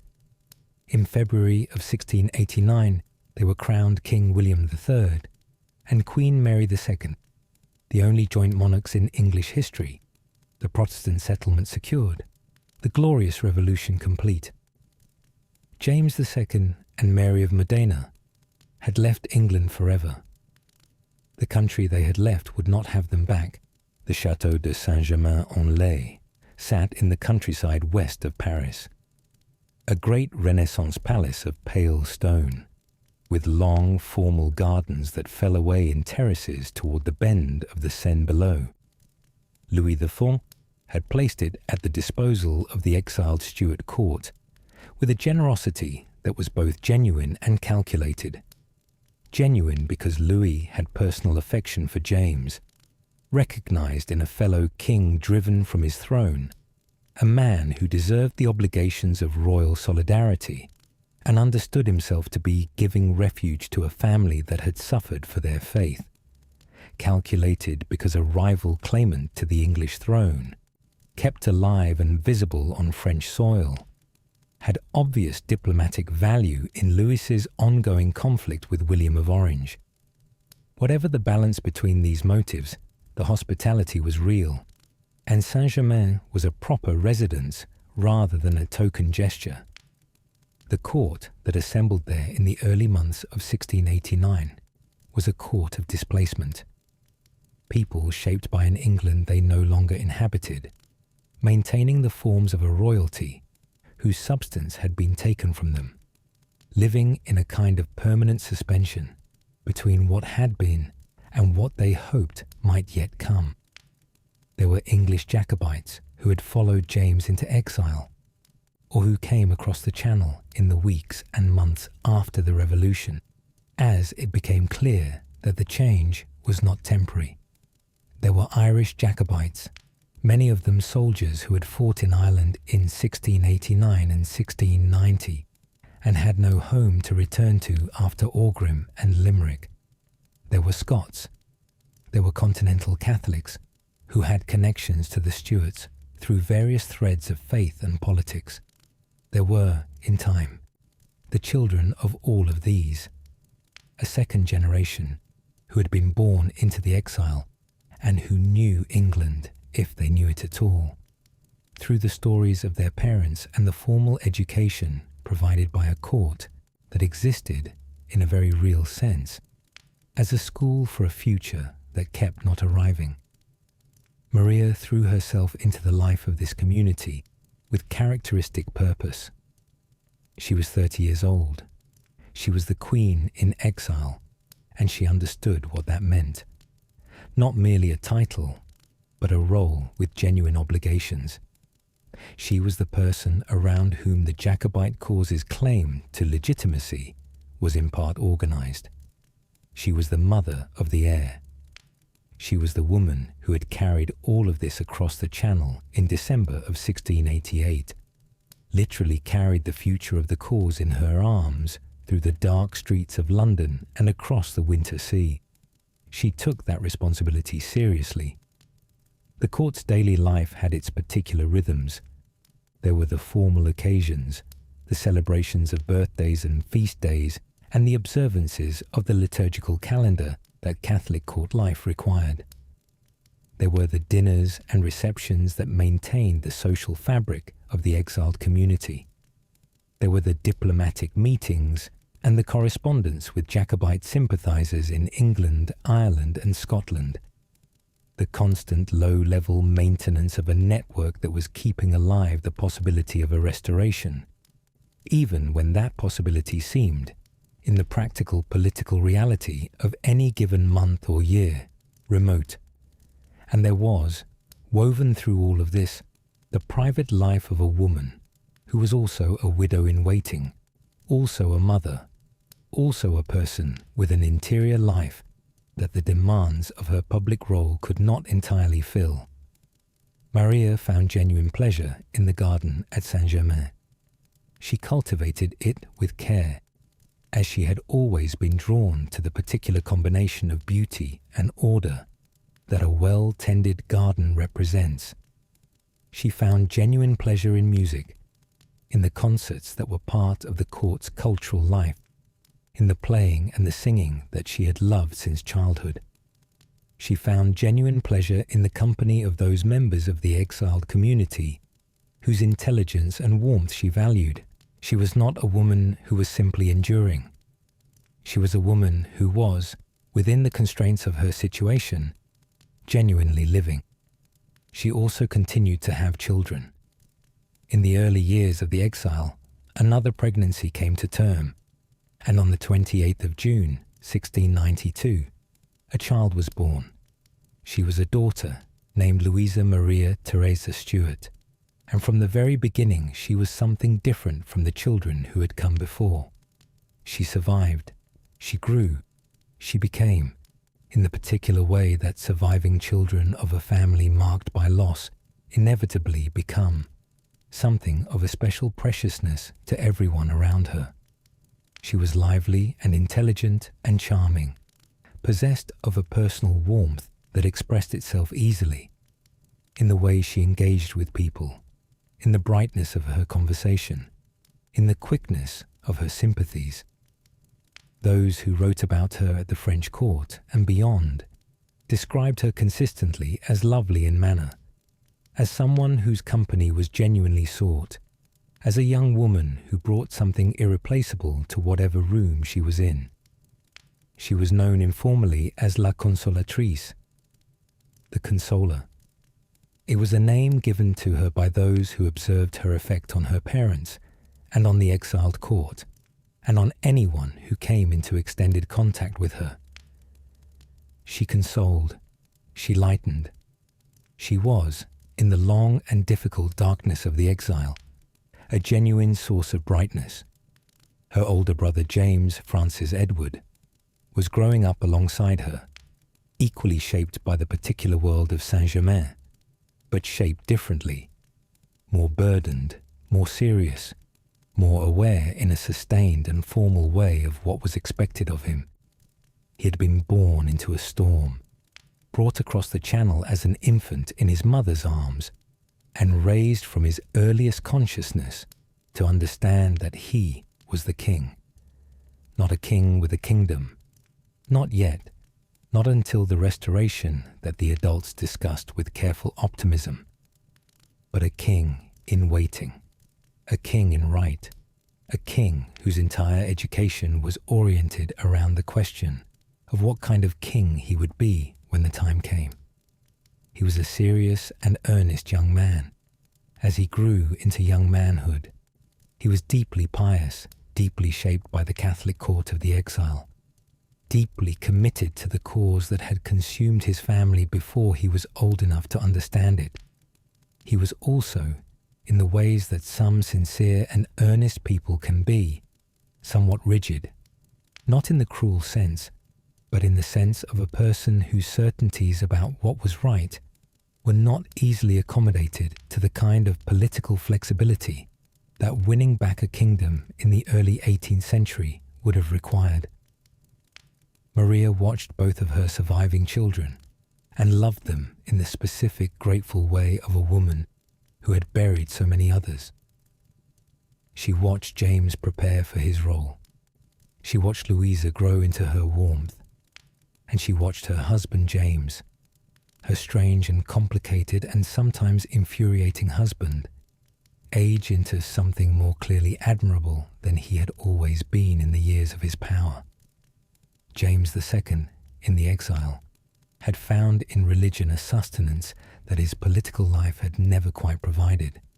He prayed, he meditated, he attended the sacraments, he corresponded with spiritual directors and mystics and theologians. He became, gradually and genuinely, a man of serious holiness, a transformation that his earlier career, with its infidelities and its political stubbornness and its ultimately catastrophic mismanagement of the English throne, might not have suggested was possible.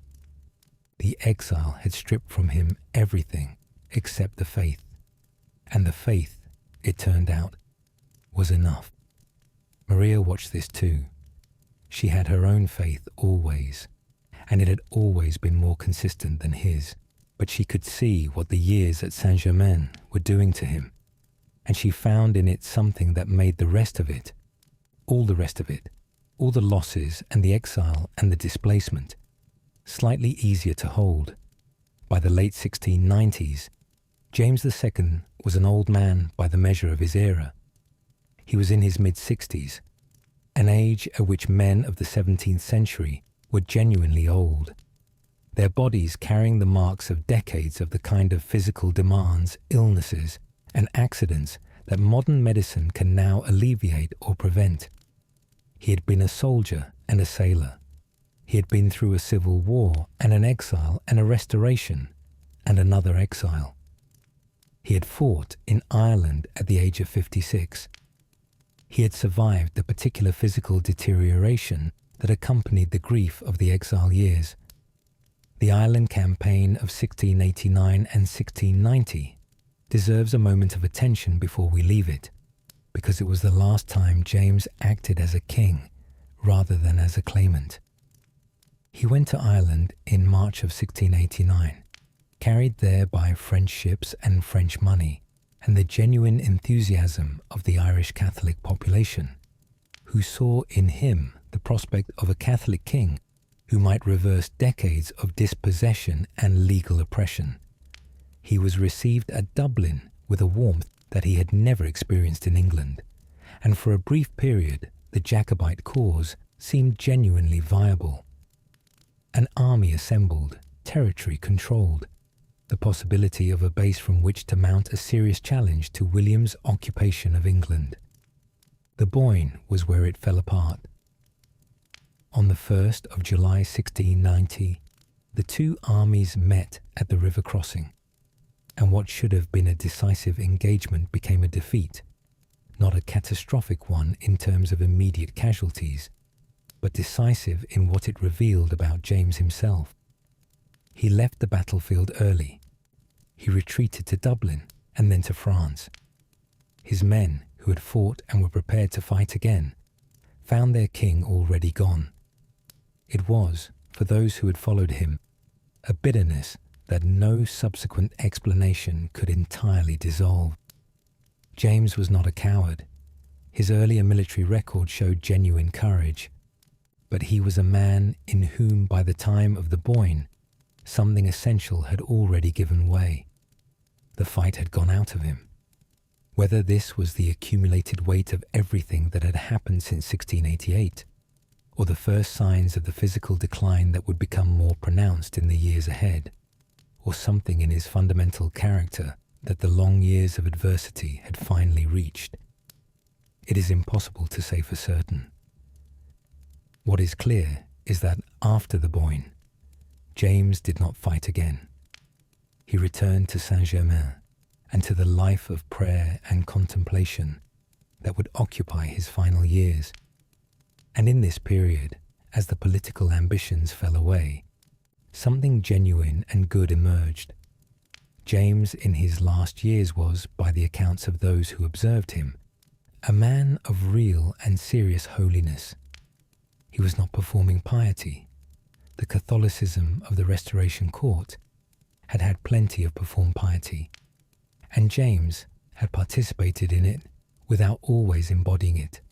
This was different. This was the faith of a man who had lost everything except the faith, and had discovered, in that stripping away, that the faith was enough. He rose at night for prayer. He fasted with a regularity that his physicians found alarming. He confessed with a frequency that his confessor, Father Sander, eventually had to moderate on grounds of physical prudence.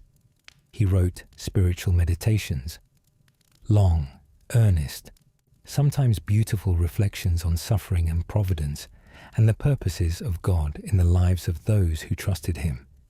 He gave generously to the poor. He visited the sick. He was, in short, living the life of the religious, not within a religious community, as formal vows would have required, but as a layman in the world, or what remained of the world to him. Maria was with him through all of it. Their relationship in these final years had reached a place that neither of them might have predicted when they first met on the beach at Dover in 1673. A place of genuine mutual care, of the particular intimacy that develops between two people who have been through everything together and come out somehow still standing.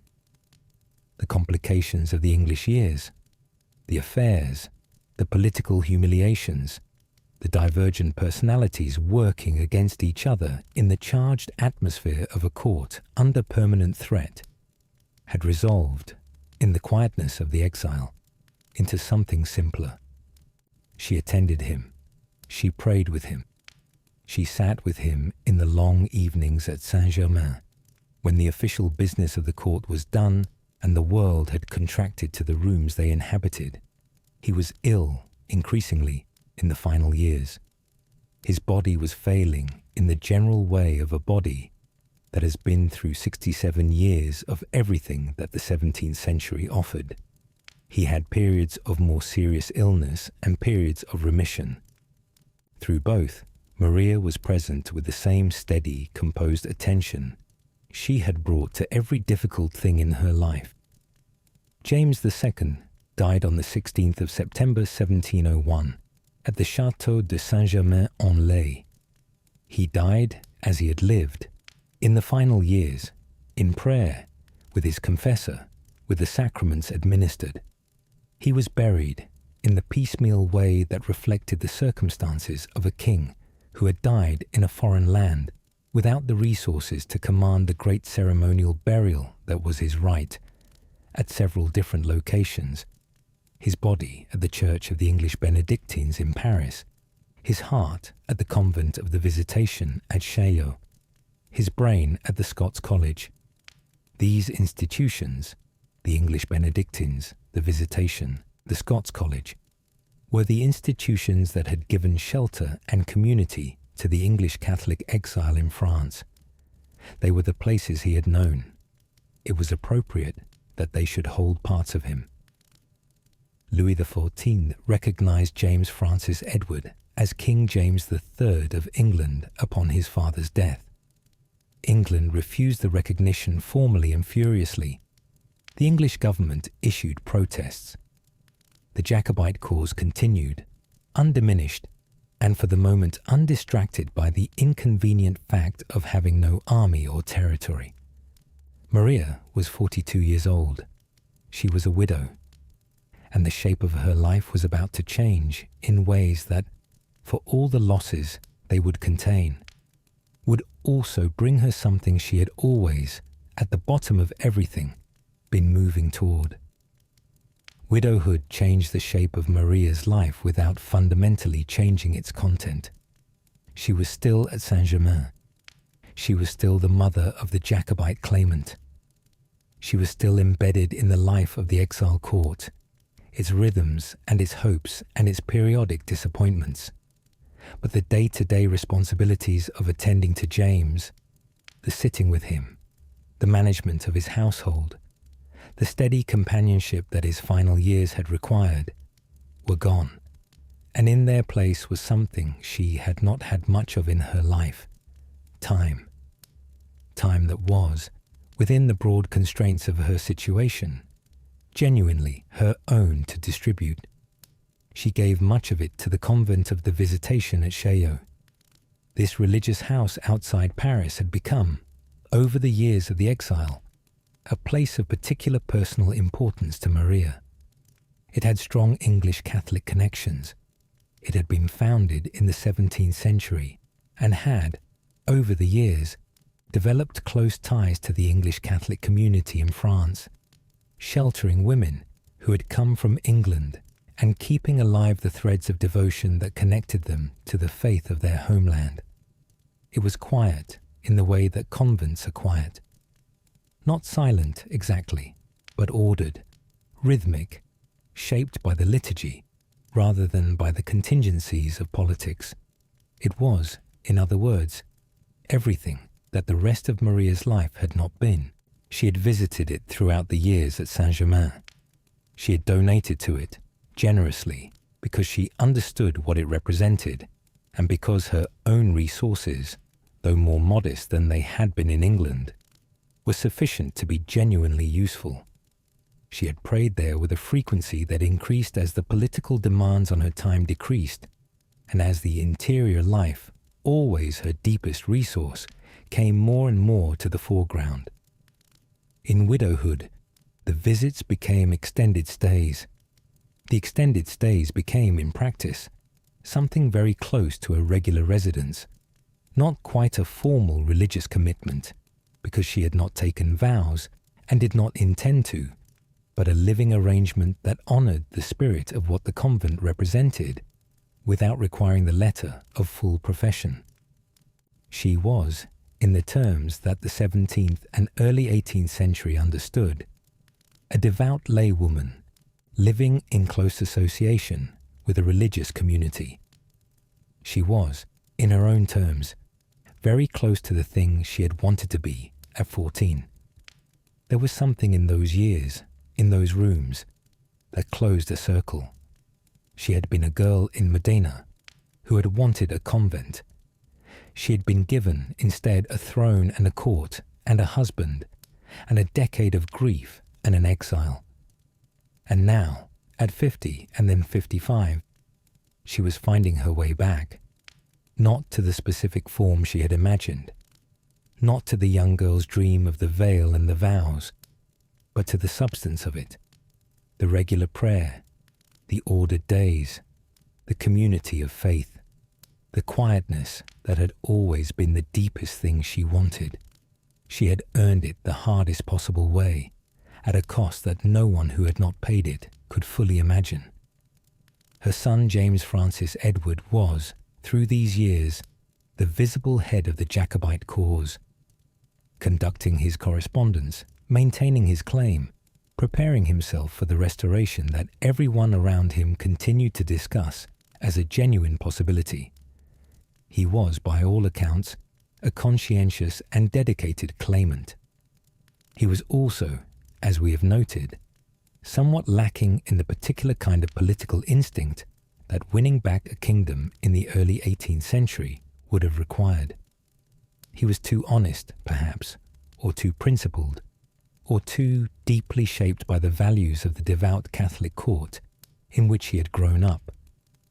Values that were admirable in themselves, but not always well suited to the pragmatic compromises that statecraft demanded. He attempted, in 1715, what would prove to be the most serious Jacobite rising of his lifetime, the 15 as it came to be known, time to take advantage of the death of Queen Anne in 1714 and the accession of the German Protestant George III, whose claim to the English throne was, in strict hereditary terms, considerably less direct than James Francis Edward's. The rising was led in Scotland by the Earl of Mar, and it gathered a significant body of support among the Scots who resented the Act of Union of 1707 and who saw in the Jacobite cause a vehicle for Scottish grievances as well as Stuart restoration. It was, for several weeks, a genuine military and political challenge to the Hanoverian government. It failed. James arrived in Scotland too late, and with too little of the French military support that had been promised. The Earl of Mar's military leadership was unequal to the situation. The English Jacobite rising that was supposed to coincide with the Scottish one fizzled without achieving anything decisive.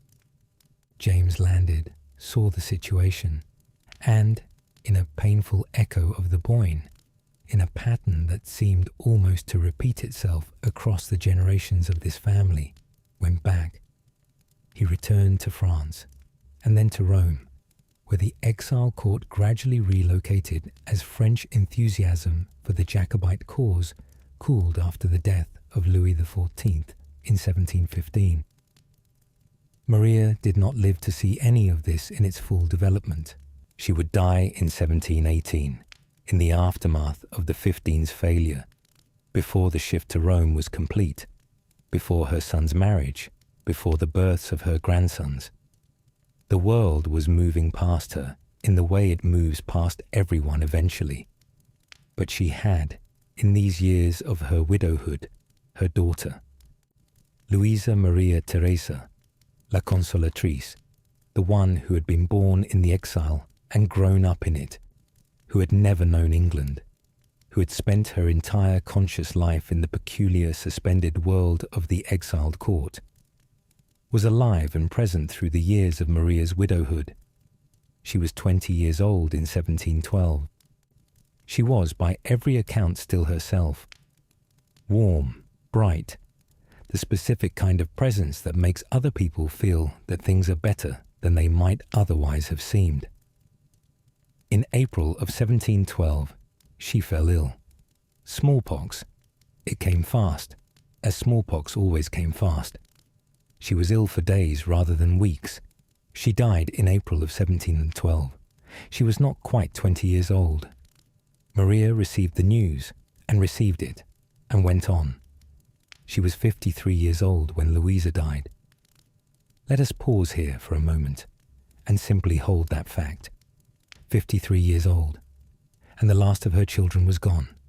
The miscarriage of 1674, Catherine Laura in October 1675, the unnamed stillbirth in the same month, Charles after 35 days in December 1677, Elizabeth in 1678, who barely existed, Isabella at 4 years old in March 1681, the unnamed children of 1681, 1683, 1684, Charlotte Maria at 2 months in 1682, and now Luisa Maria Teresa, La Consolatrice, 19 or 20 years old, dead of smallpox in April of 1712. She had one child left, James Francis Edward, alive and pursuing his claim from the courts of Catholic Europe. She loved him, and she was proud of him. But Louisa had been something else, the daughter of the exile, the warmth in the cold years of widowhood, the presence that had made the last decade bearable in a way that no argument or cause or duty could have made it. And now Louisa was gone. Maria received the loss in the way she had received all the others, with the composure that was by now the deepest expression of her character. Not numbness, not the absence of feeling, but the form that feeling takes when it has been refined by decades of practice into something that no longer overwhelms the surface. She wept, presumably, in private. She prayed, certainly, in the way she had always prayed, with the directness of a woman who had never been able to afford the luxury of faith as an abstraction, who had always needed it to be real and immediate and sufficient to carry what was being placed in it. And then she went on. The years between 1712 and 1718 were the final years of her life, and they had a particular character that was distinct from everything that had preceded them. The political life of the exile court continued around her, but she participated in it from a slight remove. Still present, still authoritative, still the Queen Mother whose judgment and experience commanded respect, but no longer the daily engine of the court's maintenance. That role had passed to her son. She spent more and more time at Chaillot. The convent had become, in practice, her home. Not officially, because she had never taken the vows that would have made it formally so, but in every lived sense. She rose at the canonical hours. She attended the offices of the liturgical day alongside the sisters of the community. She worked in the garden, as she had always loved to work in gardens. The garden at Saint-Germain had been one of the genuine pleasures of the exile, and the garden at Chaillot was smaller, but equally loved. She corresponded. She received visitors, her son, when he could come, members of the Jacobite community who retained personal connection to her, the occasional diplomat or churchman for whom an audience with the former Queen of England had political or ecclesiastical significance. She was, in these years, at peace. That is a claim that deserves to be made carefully, because peace, in Maria's life, had never meant the absence of suffering. It had always meant something coexisting with suffering, something found in the middle of it, rather than on the other side of it. But in these final years, the coexistence had reached a quality that was different from what had gone before. The grief was still there. The losses were all still there, in the vault at Westminster and in the private space of her memory. The exile was still real, the kingdom still lost, the restoration still not coming. None of that had changed, but she had arrived at a place where none of it could destroy her. She had been through the worst that could be done to a person, had been through it repeatedly, over decades, and she had not been destroyed. She was still herself. She was still Maria Beatrice d'Este, the girl who had wanted a convent and had been given instead a life of extraordinary pain and extraordinary grace, and who had found, somewhere in the long journey between those two things, a self that was equal to everything required of her. Her health declined through 1716 and 1717. The illness that would be recorded as cancer was making itself known in the ways that illness makes itself known. In the fatigue, the loss of appetite, the gradual withdrawal of the body from the demands placed on it. She was not well, and those around her knew it, and she knew it herself with the clear-eyed acceptance of a woman who had spent a great deal of her life preparing for exactly this. She made her peace. She put her affairs in order, the correspondence, the bequest to the religious communities she had supported, the final arrangements for the household that would not continue in its current form after her death. She saw her son. She prayed, as she had always prayed, with the regularity and the seriousness that had been the most constant thread of her entire life. In the spring of 1718, she took to her bed. She died on the 7th of May, 1718, at the Château de Saint-Germain-en-Laye. The cause recorded was cancer. She was 59 years old, young by our standards, old enough by hers, and wholly herself at the end. Her confessor was with her. The sacraments were administered. She died, by all accounts, with the composure and the faith that had defined her publicly, and that had sustained her privately for the whole of her life.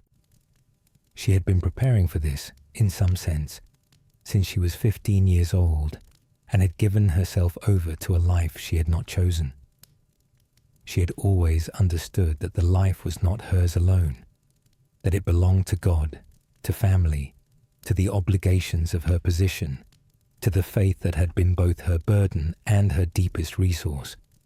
She had always understood that this was where it ended, and she arrived at the ending with the equanimity of someone who has, after everything, made their peace. She was buried at the convent of the Visitation at Chaillot.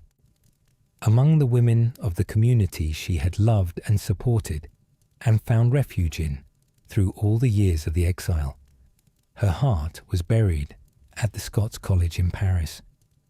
The rest of her rested with the Visitandines in French earth far from the abbey where her children lay in their vault, far from the England that had received her so coldly and driven her out so completely. She did not return home. England was not, in any meaningful sense, her home. It had been her place of duty, her battlefield, the arena in which she had been tested beyond almost anything that can be imagined. But home was Modena, and home was Chaillot, and home was the quiet of the convent and the regularity of the prayer and the God who had been present through all of it. She rests in France. She deserves to be remembered. What, in the end, are we to make of her? She was not a political actor in the way that some queens have been. She did not direct her husband's policies. She did not maneuver behind the scenes in ways that changed the course of events. She was a consort, a woman whose role was defined primarily by her relationship to the king and by her capacity to produce his heirs. By that measure, she was a tragic figure, a woman who tried repeatedly, at enormous personal cost, to do the central thing her position required, and who succeeded only late, and at the price of everything else. But this is too narrow a way to see her, because Mary of Modena was also always a full and complex person, with an inner life as vivid and real as any political drama. She was a woman of genuine faith, whose Catholicism was not a diplomatic convenience, but a living, sustaining force that carried her through losses that would have broken many other people. She was a woman of real artistic sensibility, who loved music and theatre and gardens, and who found in beauty a reliable shelter from the ugliness around her. She was a woman of remarkable resilience, not the hard, impervious resilience of someone who refuses to feel pain, but the quiet, profound resilience of someone who feels everything and continues anyway. Consider for a moment what she endured by simple enumeration. She left her home at 15, under compulsion. She entered a country that feared and resented her. She learned a new language in the middle of grief and displacement. She lost her first pregnancy in March of 1674. She gave birth to Catherine Laura in January of 1675, held her daughter for 9 months, and buried her in October. She delivered a stillborn child in the same week. She gave birth to Isabella in 1676 and watched her grow for 4 years before burying her too. She gave birth to Charles in 1677 and lost him to smallpox in 35 days. She gave birth to Elizabeth in 1678, who lived only briefly. She lived through the Popish plot, a fabrication designed specifically to destroy her husband and by extension her. While 3 children lay in Westminster Abbey, she was exiled to Scotland and watched Isabella die there. She returned to England and buried Charlotte Maria at 2 months. She endured more unnamed losses. She finally became queen, only to be humiliated by her husband's publicly elevated mistress. She survived the warming pan scandal, had her body, her suffering, her child's reality publicly denied. She fled England in the night. She spent 30 years in exile. She watched her daughter Louisa die at 19. She died at 59. That is a life. That is a single human life. And it was hers, and she carried it.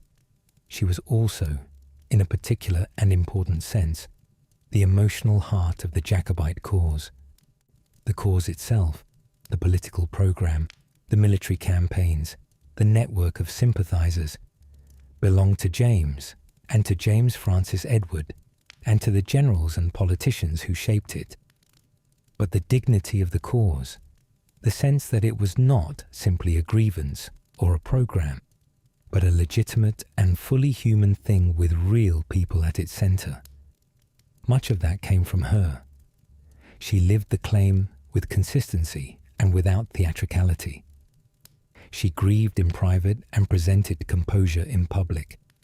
She did not perform her suffering, and she did not pretend it was not there. Compare her, if you will, to the queens who are more often remembered. Her stepdaughters, Mary II and Anne, both reigned in their own right. Both left a more visible mark on the formal history of England than their Catholic stepmother ever could. Mary II died of smallpox in 1694, childless, after a reign of 5 years. Anne lived to see the Act of Union and the beginning of the Hanoverian succession. But she, too, was defined in her personal life by loss. 17 pregnancies, not one surviving child. Anne and Maria shared, across the religious and political divide that separated them, the particular grief of women who could not keep their children alive. History remembers Anne as the last Stuart monarch. It often forgets that the Catholic stepmother who had preceded her in the nursery had been through the same devastation, and more of it, and had been through it without the throne. There is something worth attending to in this comparison. The grief of royal women in the 17th century was enormous and largely invisible, absorbed into the dynastic machinery, noted in dispatches, forgotten in the larger narrative of wars and parliaments and successions. Maria's grief was more invisible than most, because she was also politically suspect, because her losses were filtered through the lens of Protestant anxieties about the Catholic succession, because her suffering was, for many observers, a matter of relief rather than of sympathy. To lose another Catholic heir was, for the Protestant establishment, a good thing. She knew this. She knew that the death of each of her children was, for a significant portion of the country she lived in, a cause for quiet satisfaction. She held this knowledge alongside the grief, and she did not allow it to make her bitter, or at least did not allow whatever bitterness she felt to become visible. That restraint, in the circumstances, was extraordinary. She is remembered when she is remembered at all, mostly in the context of the warming pan scandal, as the woman whose childbirth was doubted, whose son's legitimacy was publicly denied. It is a particular cruelty that this should be her most famous moment in the popular historical imagination. The woman who had buried 10 children was made most famous for the one who was denied. The reality of what she had been through, the years and years of pregnancy and grief, the long catalogue of tiny bodies carried to Westminster Abbey, was swept away in the political convenience of a story that required her to be a fraud. She was not a fraud. She was a woman. She was the girl from Modena who had wanted a convent and ended up with a crown. She was the young duchess who had held her daughter Catherine Laura for 9 months and buried her in October. She was the mother of the disputed heir, the widow of the deposed king, the exile who tended her garden at Saint-Germain and prayed at Chaillot, and watched the world move past her without quite letting it leave her behind. She was a patron of music. She maintained musical establishments throughout her years in England and in exile, supporting composers and performers with a generosity that reflected genuine love for the art, rather than mere courtly fashion. She was a friend to the religious communities that sheltered English Catholics in France, the Benedictines, the Visitandines, the Scots College. She was, to those who knew her in the exile, a woman of warmth and genuine personal presence, not only the dignified, composed queen of the formal record, but someone whose company was valued, whose sympathy was real, whose interest in the people around her was more than ceremonial. She was Maria Beatrice d'Este, Mary of Modena, and she deserves to be remembered as more than a footnote, more than a warming pan, more than the Catholic wife of the last Catholic king. She deserves to be remembered as herself. The Jacobite cause that Mary had sustained through the years of exile continued after her death, carried forward by her son, and then by his son, with the same mixture of genuine conviction and impractical optimism that had characterized it from the beginning. James Francis Edward, the old pretender, the Chevalier de Saint-Germain, the king over the water, lived for another 48 years after his mother's death. He mounted his most serious restoration attempt in the 1715, in the aftermath of Queen Anne's death and the accession of the first Hanoverian king. He married Maria Clementina Sobieska, a Polish princess of great beauty and considerable piety, in 1719.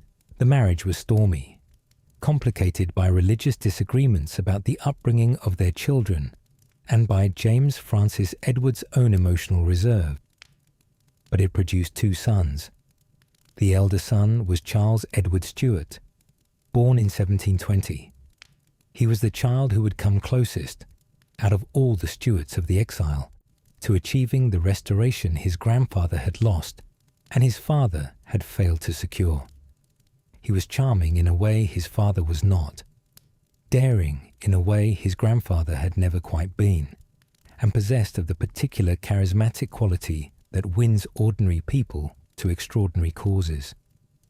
He landed in Scotland in 1745, raised the Highland clans with a speed and enthusiasm that surprised everyone, including himself, and led his army south through England as far as Derby, closer to London than any Jacobite force had come since the Revolution. At Derby, he turned back. The reasons are still debated by historians.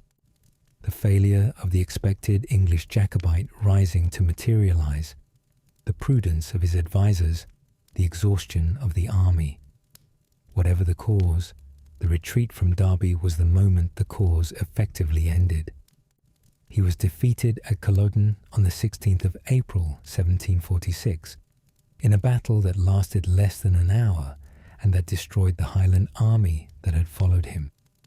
He escaped Scotland with difficulty and lived in France and then Italy for the rest of his long life, long and sad, and increasingly marked by drinking and bitterness and the particular melancholy of a man who had come very close to something great and had turned away from it.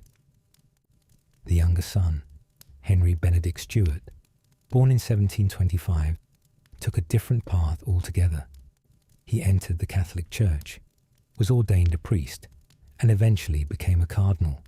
He was known as the Cardinal Duke of York, the last of the legitimate Stuart line. He outlived his brother by a quarter of a century and died in 1807 at the age of 82. He was, in every meaningful sense, the last of Mary of Modena's direct descendants. When he died, the main Jacobite line ended. Mary did not live to see any of this. She died in 1718, in the aftermath of the 15's opening movements, before her grandchildren were born, before Bonnie Prince Charlie marched to Derby, before Culloden, before Cardinal Henry died in the early 19th century as the last of his line.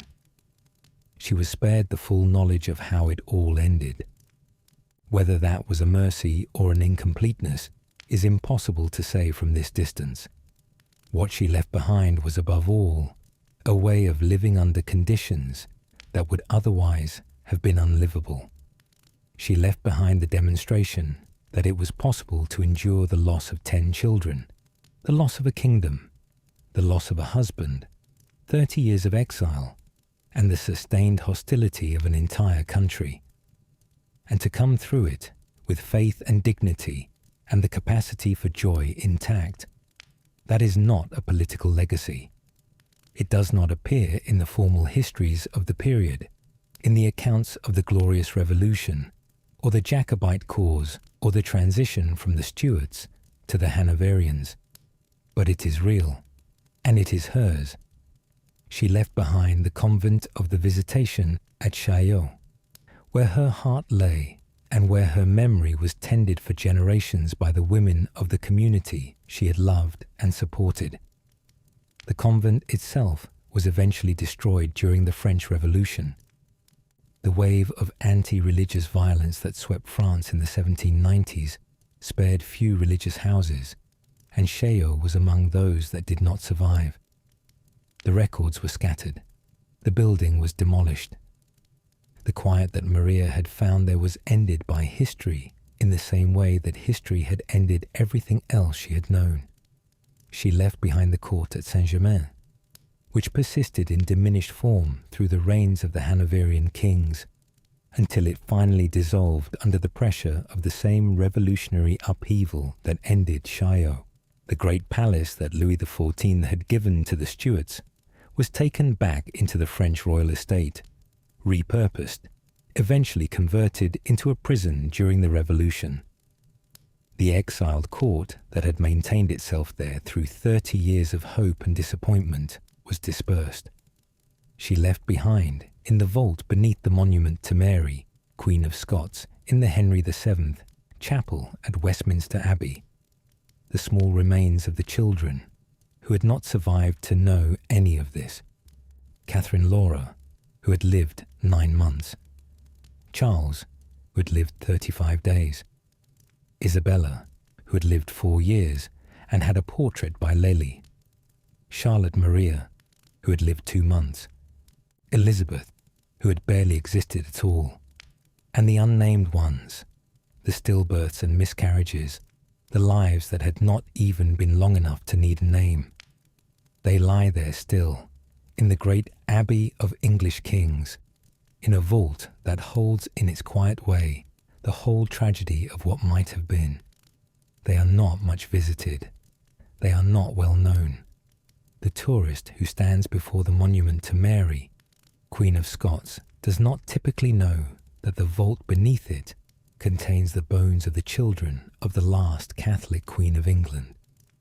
Children whose existence and whose deaths shaped the whole of the 17th century's religious and constitutional crisis in ways that the history books do not always make visible.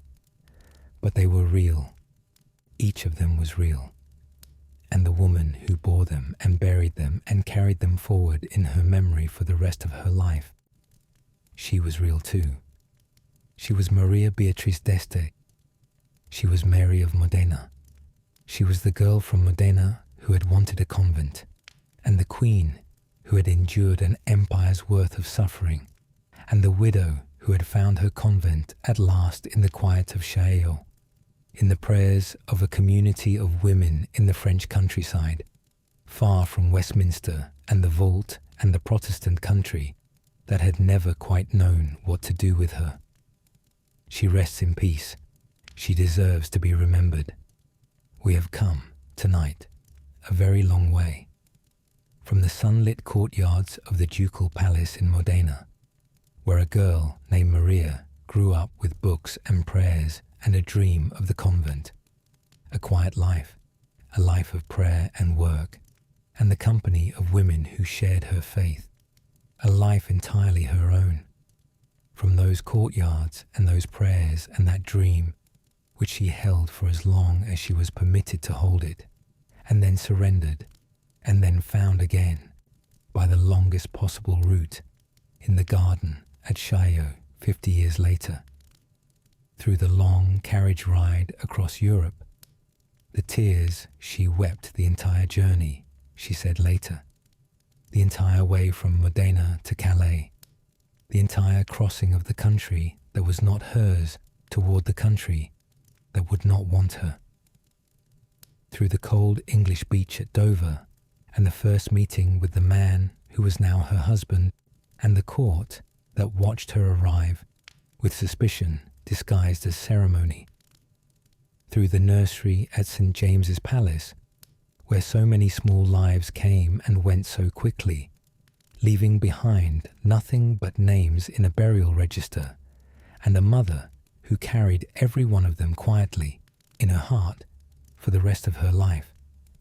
Catherine Laura, who was first and who lived longest of the early children. 9 months from January to October, named for a queen and a grandmother. Charles, who was 35 days and a political earthquake.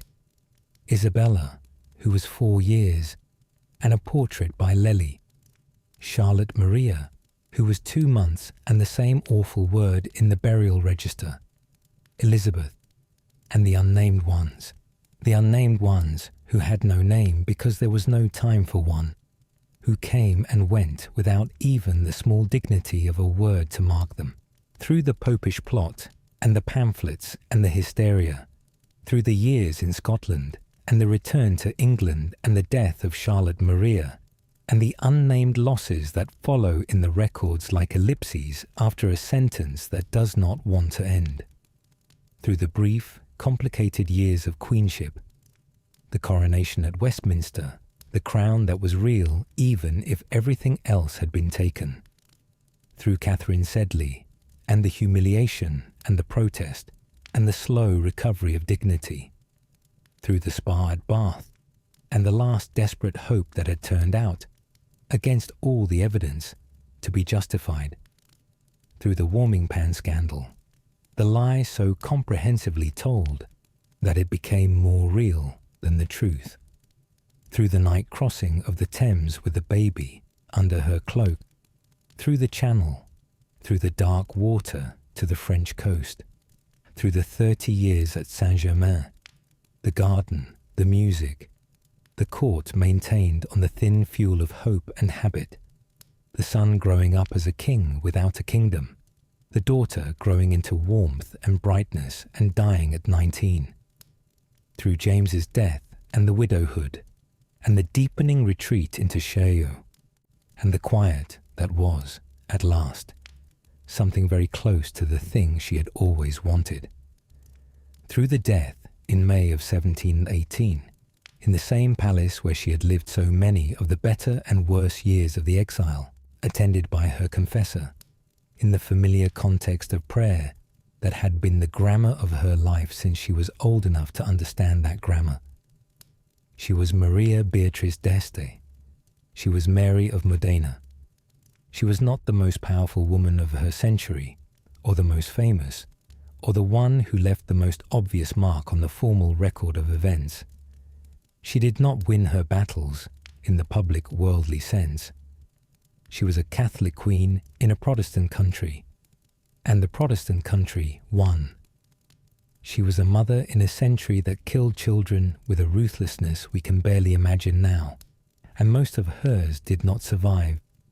She was an exile, and she remained one for 30 years, and she made of that exile something that the people who drove her into it could not have predicted, and perhaps would not have quite believed.